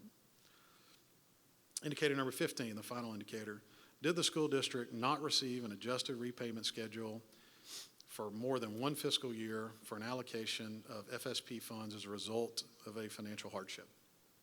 And that one as well is either a 10 or a 0, and of course, we did not have a financial hardship, but we also reconcile our state aid each and every year to make sure that we do not have a financial hardship in the future as well. So we reconcile what we earn and either send back to the state or record in the subsequent year. So the answer to that is yes as well. So I'll quickly circle back on the next slide, and we'll talk about indicator number 8. And I don't want to labor on it too much because we had a good score, but going back to the language, was the ratio of long-term liabilities to total assets sufficient to support long-term solvency? The other important note with this is that if your school district exceeded the 7% in student enrollment growth during that time frame, you automatically pass this with a 10, and that's where we are unable to automatically pass in comparison to some of our friends. Now, as it relates to the ratio itself, you can see the lower the ratio, the better the score. So anything under 0.6 gets you a 10 of 10. So for the indicator itself, you can see we scored very well. We received a 0.68, which gives us a score of 8 on this indicator. You'll see there in the first dark lettering, our long-term liabilities was roughly $181 million divided by our long-term assets, $268 million, which gives us a ratio of 0.68. Now, as we compare to some of our competitors, you'll see that Conroe, Montgomery, and Tomball actually all passed this one because of their enrollment growth. We grew 6.5% during that time frame, and again, in order to bypass this completely, you had to grow more than 7%, so we narrowly missed that mark. But as it relates to the financial stability of that ratio, we actually score better than our competitors do. So I think that's important to note. Competitors, friends, however you want to put it. Our neighbors, how's that? And I know this is something that Mr. Adcox and I have talked about in the past, but I think there's so many different indicators that you could look at to me that better fits in terms of numbers and just consideration a long-term solvency issue. That's probably the biggest issue that I've had with this throughout the years. And I think board will remember I lobbed my complaint to TEA several years ago in the forum that they allowed, and they didn't respond. But anyhow, I did lob it their direction. But our board knows that as we look at our debt capacity, debt per student, and things of that nature, we're in a really good position. And of course, our fund balances are very, very strong, and I think those are the most important things, of course. So, but again, as it relates to that indicator, we scored very, very well, better than our peers. So, and on the final slide there, just some scoring comparisons to some of our neighbors. Tomball scored very well. They received 100, and then you see what Conroe and Montgomery did as well. And so with that, again, in summary, we're very pleased with the score. I think it's something we've got a great business office team, and of course we work well with the board, with you guys in terms of developing our budgets each and every year as well. We're very conservative. So pleased with the 98 and hope it's a reminder to our taxpayers that we're doing some good things financially.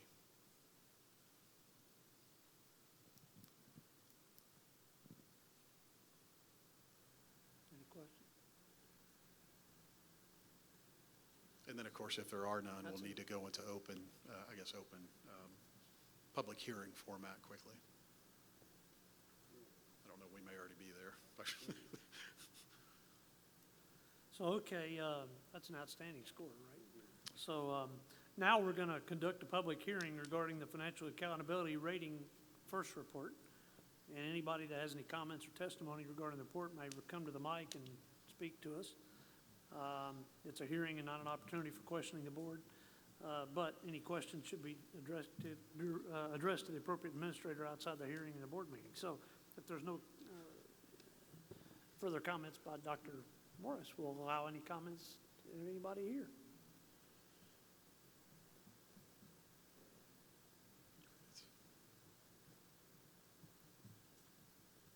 Crickets. All right, so if there's no comments, we'll conclude the hearing. All righty, thank you, sir. We'll move on to the next item, which is the fourth quarter investment report for the 1920 school year, for the quarter ending 8/31/2020. As the board is aware, we've maintained our approach for investment purposes with our investment pools and our very favorable contract with our depository bank, Wood Forest. And so, obviously, the government-backed securities have had a major downturn with COVID starting back in March. And so, yet we, like I said, we have maintained reasonable return on investments, primarily because of our contract with Wood Forest. So if you look to the far right on this first page, you'll see the total investment return for the period of just under $66,000. And then the interest rates in the far right of 0.4, 0.45, and 0.15. Now, those are fairly weak compared to what we were receiving, obviously, as recently as a year ago. But in the market, it's not bad, and I'll show you some of the T-bill rates in just a moment. Second page simply shows the different accounts at Wood Forest Bank, the beginning balances, deposits for the period, interest earned, withdrawals, and then ending balance, where we began the period with $52 million in the bank, ended with $27 million, and again had right at $36,000 associated with Wood Forest Bank for interest purposes. I am in the process of negotiating with them again, given that the interest with them is actually narrowly below the one investment pool. So we're working on that right now. And then on the final page, you'll see, again, similar to the other, the beginning balances and so forth of the two different investment pools that we utilize. And then at the very bottom, you'll see the different T-bill rates during that time frame. So obviously, we often look at the 13-week, which is a 91-day, and you can see that it was performing at a whopping 0.11 at that time. So to be able to receive what we've received and for that to be in as liquid as investment as possible is pretty darn good. And so pleased with that, with what we can do within the Public Funds Investment Act and protecting our assets, of course. So be glad to answer any questions if you have any.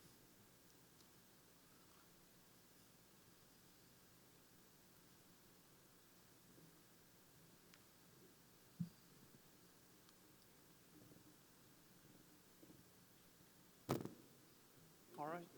Maybe it's just because the finance That's portion's right. at the end. That's you a know? good sign. There's not a lack of interest. No, it's, there's not a lot to cover there for sure. It's a good place to be. So, moving to the next and I believe my final item tonight, we'll talk a little bit about the land that we've been working with Mr. Yeager and the Audubon development for a pretty good while now. I think we were looking the other day, and the original LOI was February of 2018. So been working with those guys to try to secure the first elementary site with that development. Obviously, we anticipate some heavy increases in student enrollment growth when they do hit the ground, and we know they're in the beginning stages of that now. I do have Mr. Winkler, was unable to be here in person tonight. There he is. Mike, can you hear me okay? Good evening, yes. Sorry I can't be with you all tonight. Obviously, you guys know Mike. He's with Consolidated Properties, and he's been working with us on this very unique situation with the heavy development of the Audubon Group. But I guess just to talk briefly about that, you know, we identified the opportunity for 14 acres there for purchase for a future elementary site. And we're able to negotiate the pricing to $2.75 per square foot. Obviously, with the 2015 bond proceeds that were specifically set aside for future building, for land for future building purposes. That came to a total of about $1.7 million. After looking over the comps for the area, or as getting close as we could, the average was right at $3.45 a square foot. And so we feel like the price is very favorable for us. And we'll show some pictures in just a moment. But I think it also is important, and I'll let Mike speak to this, but to also better understand exactly what we are getting, you know, with the property in terms of some of the terms associated with it and site work and things of that nature. It's not simply raw land that we're getting for $2.75. So I think it's important to kind of talk about that. Mike, you want to chime in on that a little? Yes, sir. The main thing with that is you'd be purchasing land within a master plan community. So along with the property itself, you'd have water, sewer, streets, storm drainage, detention, floodplain mitigation, dry utilities, all those bundles of services that can add to the development cost of a piece of property. So what we've done on this is we have negotiated a price with all of those things inclusive. We did a study last year of just taking all those development costs and what the average is in, say, the surrounding Houston area. And a developer can easily get to $2 to $2.50 a foot just for that infrastructure. So when you compare that to going out and saying, buying a tract of raw land, trying to get your drainage study done, all your utilities in place, especially now post-Harvey, it makes good sense to go within a development. Thank you, Mike. And so I guess just a little background for the board as a reminder. Obviously, we know where the Audubon development is located at 1488 State Highway 249 Toll Road. It's 3,300 acre mixed use with approximate 5,000 future single family homes planned, with the first ones plus or minus around January 2021. So we're kind of excited about that. We'll show you a couple of pictures real quick that may be a little bit difficult in the view that we have here. But if you can look at the map on the left and envision on the left side the road kind of running almost north and south is State Highway 249 Toll Road. And then obviously the road running east and west is 1488 at the north of that. So as you look at that map and you go south, the purple area on that map is where the future site, elementary site will be. That's the 14 acres that kind of runs around Mill Creek there. And then on the right-hand side of the road, or excuse me, not the road, the slide there, you will see that is actually the development of phase 1, which if you go back and look at the map is the far east section to the east of Mill Creek there that they've already cleared out. Now that's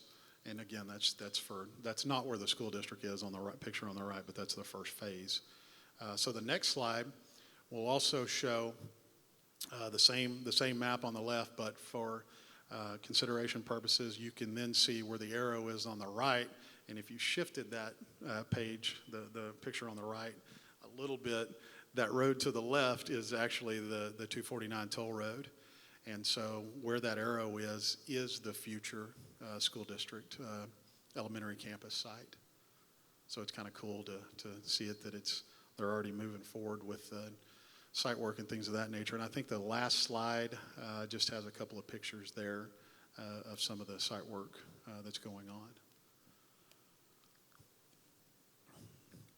Now, I do want to touch briefly. I mean, obviously, this is something that's important for the future, and it's, we know land prices are only going to go up, but we are in a good position as it relates to enrollment capacity at our elementary campuses at this time, in particular because of the reconfiguration with the 2015 bond where we removed the fifth grade campuses from our elementaries. And so I think it's important to note that we know the growth is coming, but we do have some cushion there for a couple of years at least. So Eric, what is that capacity in our elementaries? And I can't remember which elementary. Williams. What's the capacity in Williams? Yes, sir, that's a good question. I was looking at some of that with the demographer stuff a couple of days ago. And in the 17-18 school year, prior to the new reconfiguration, we were at roughly 82% capacity for our elementaries as a whole as it relates to capacities and students. Now, it was all over the map in terms of one campus to the next, but that's where we were. And with the new grade configuration, the new intermediates, we're right at 66% capacity at our elementaries as a total. Now, we're using 900 students at those elementary campuses, and I realize there's some elementary campuses, campus administrators behind that probably would not want to approach the 900 mark, but I know we kind of have a target of 85% when we're looking at those things. So to be at 66% now is a pretty good place to be. And to answer your question, of course, we don't know exactly what the future will hold, but for now, the Audubon is positioned within Williams Elementary. Yes, sir. Which happens to be our highest populated elementary at this time. I want to say they're right at 77, 78% as it relates to the 900 capacity. I'm sure Ms. Dominguez might balk at that a little bit. So that's where it is. Yes, sir. That's where it is. Yes, sir. We've talked about that with Mr. Yeager over and over.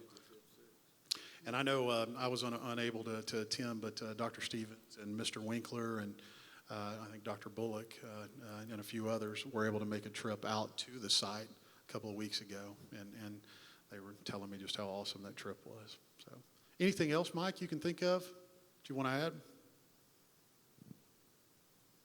I'm sorry, were you talking? I was just wondering if there was anything else that you wanted to add about the property or the so forth. Didn't mean to put you on the spot. I think the main thing would be, so I think you mentioned the Creekside section.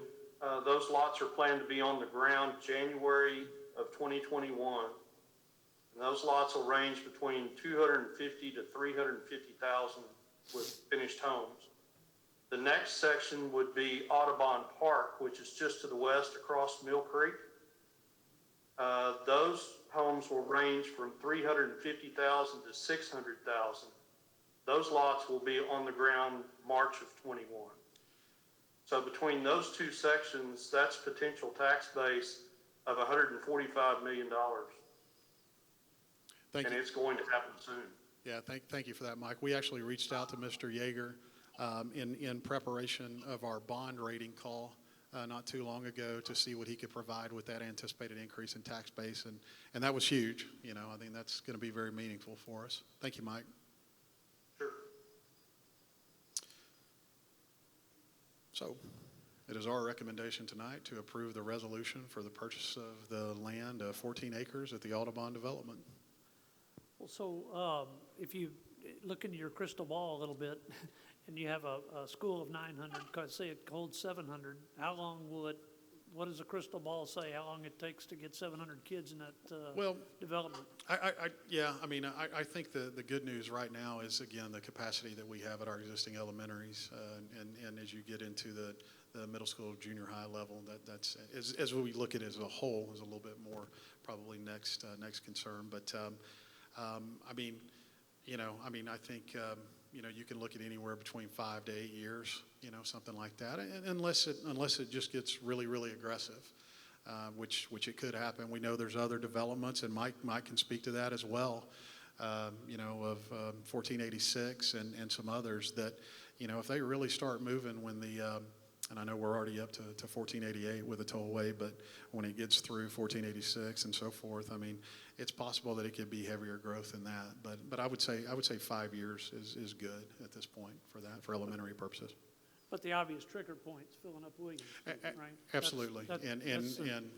They could come quicker than that for sure, but that's kind of the number we're looking at. Okay. Well, the board is aware that we have been talking about this particular school site for quite a while as the opportunity has presented itself with Audubon. And also the board is aware that, we brought Mr. Winkler in and his firm to help us move through that process, because looking at a master plan community the size of the Audubon is a little bit different for us in Magnolia ISD. It's the first venture that we've had like this.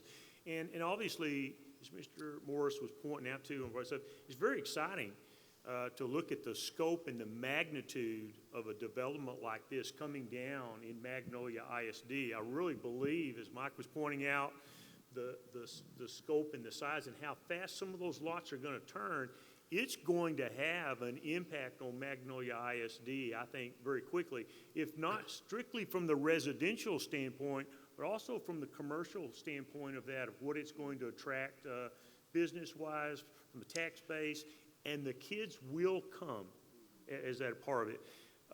We also know that, as Mr. Adcock pointed out, we really put ourselves in a good position in terms of the seat space in our elementary schools in our last bond. Our committee and this board steered this district in the right direction. Those intermediate schools pulled those fifth graders out of our elementary schools and created a ton of capacity in those buildings, which has taken off a little bit of the need for us to be so quick on some of the bond. And I think our taxpayers have appreciated that right now during a lot of this time, we're not having to talk about bonds. We're, probably the next one we're going to be looking at is going to be an intermediate junior high. We've discussed that at some point. But we have an elementary school site on our east side in May Valley that we've purchased several years ago. And we had an existing school site on the west side until the county, in their wisdom, added a new road through there and divided and we all appreciate that new road and be able to get through that area of the district so much smoother. What is the name of that road? I always forget. It's Nichols Only, but it's Jackrabbit Road. What? Turtle something. But anyway, it has divided our school site there, and we really lost the ability to put a school there. So this acquisition here will give us an elementary site on our west side. That, as Mike was pointing out, it's going to be ready for us to roll whenever we need to get out there with a lot of the infrastructure that's going to be in place. And again, I really do think we're going to want a presence in the Audubon. It's going to be, I think, again, it's going to redefine what this side of Magnolia looks like. And we want a school in there. We want it to be a part of the bird and Audubon theme that's going to be a part of the Audubon.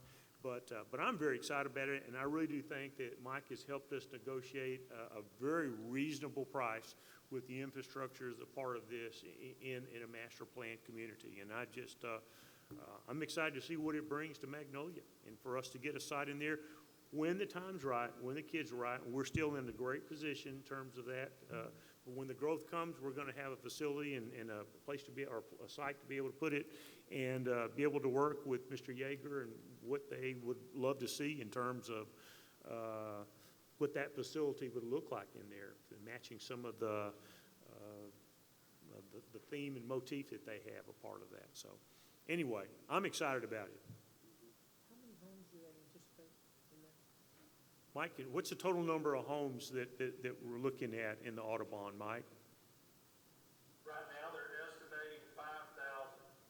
So it's 3,300 acre development. Yeah. So 5,000 single-family homes, It's in nothing- addition to some multifamily. It's nothing to sneeze about. It's going to make a difference in Magnolia ISD. Yeah.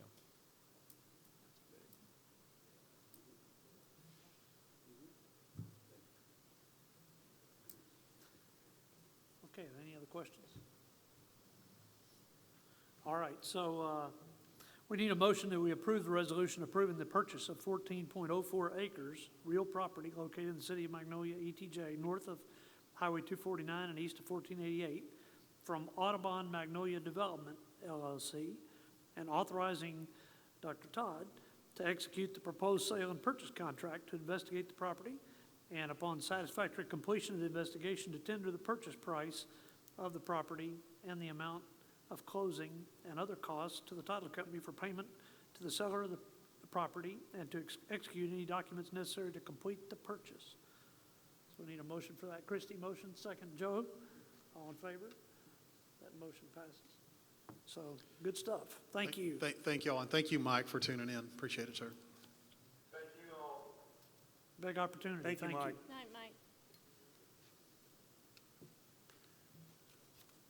All right, Mr. Stewart, you're next. It's always nice to go last. Now, I'm going to try to get through this fairly quickly.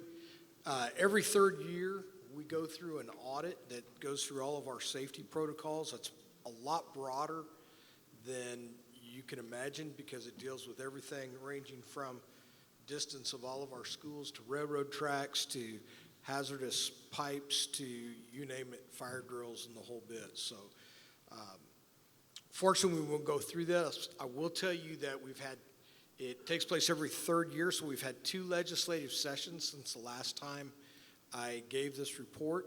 And the reality is the regulatory commissions have been a little bit exponential, because during that time, you'll think back, you had Santa Fe, you've had a lot of cybersecurity problems in districts, and then we saw that monster called COVID. So we went from what was about a 7 to 8 page printed report on the audit to a 43-page printed report. So the regulations that we've gone through have been extensive. There is some good news, and I won't go through some of the background and the scope, but I will go through take time to go through some of our strengths. We do a great job in this district of controlling access points, and we do a great job of working with our law enforcement and their presence within our schools. We're very fortunate to do that. We also have strong relationships and liaisons with outside agencies, whether those be law enforcement agencies, everything from probation to sheriff's office to our constable's office, to even programs such as Montgomery County Say Yes to Youth, Tri-County's Mental Health, to a wide variety of other agencies, such as we just signed this last summer a MOU of understanding, a memorandum of understanding with CenterPoint Energy in case of anything happens to here, that they can park in our high school parking lots and go service people if they need to, and that's if the disaster's bad enough to close our schools. So we work with a wide variety of operations.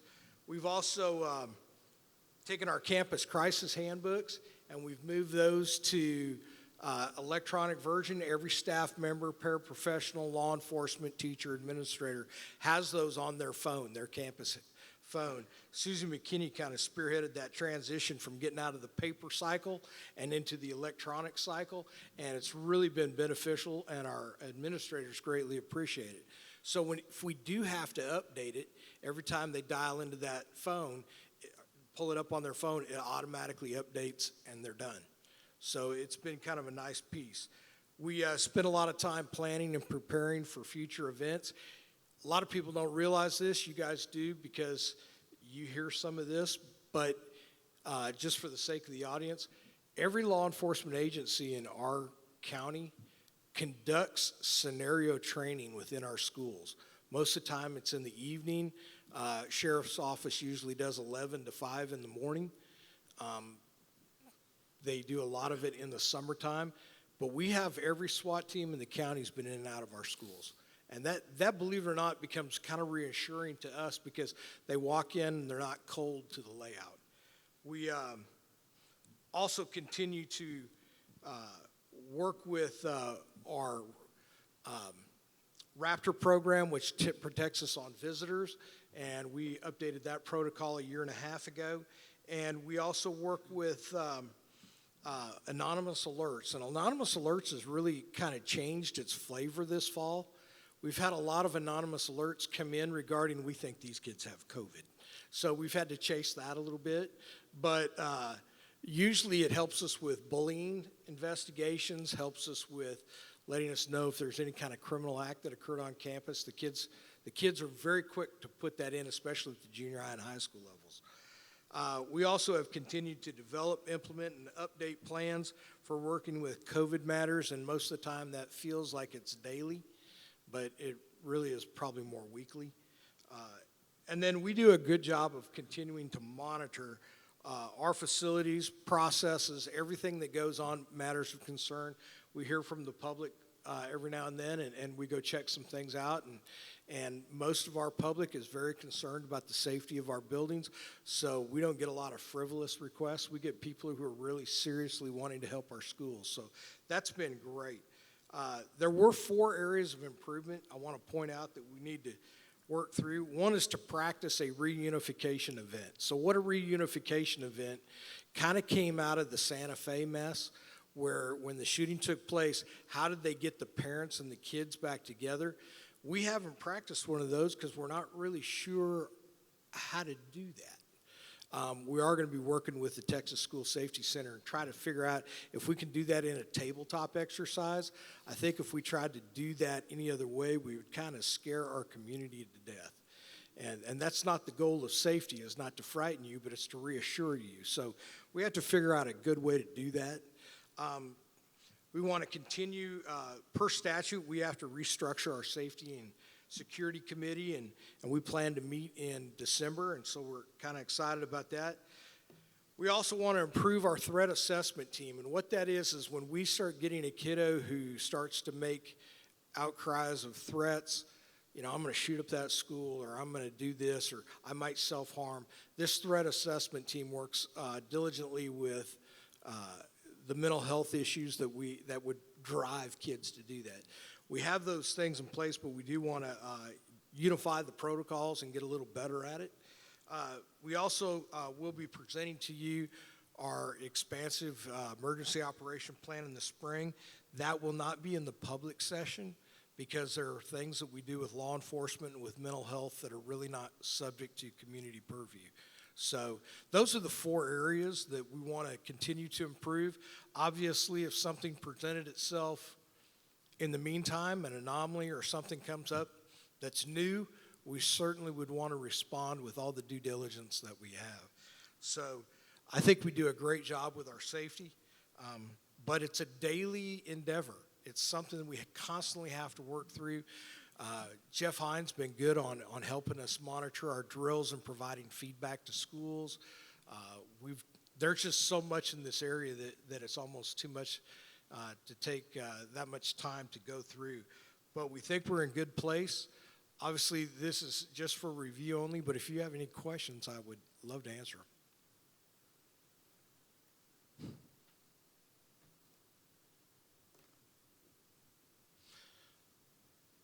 Well, Mr. Blizzard, thank you for the time. I think they feel safe enough they don't have any questions. That's right. That's good. That's Thank right. you. That's a good job. Thank you, sir.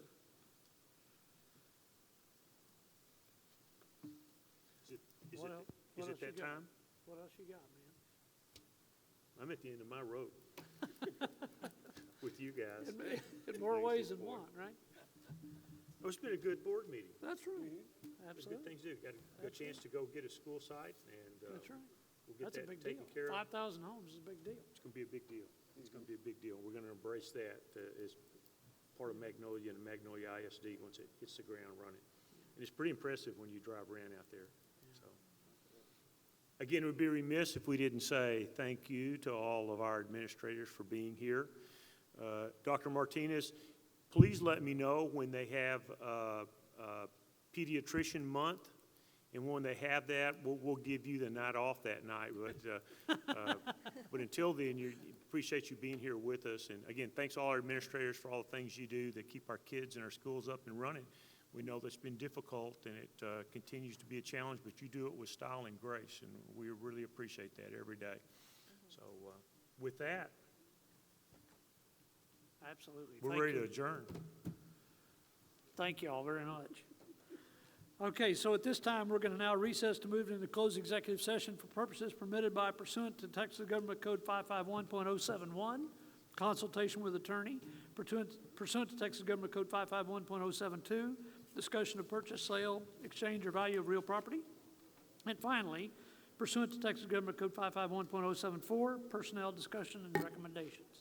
So thank you guys for being here. I also think we have a big game this Friday night. We have a game? We only have one shirt. Some of us will be thrown out of our house if we try to wear it. All right, we're back. I need a motion that we adjourn this meeting. Motion by Chuck, seconded by Sonia.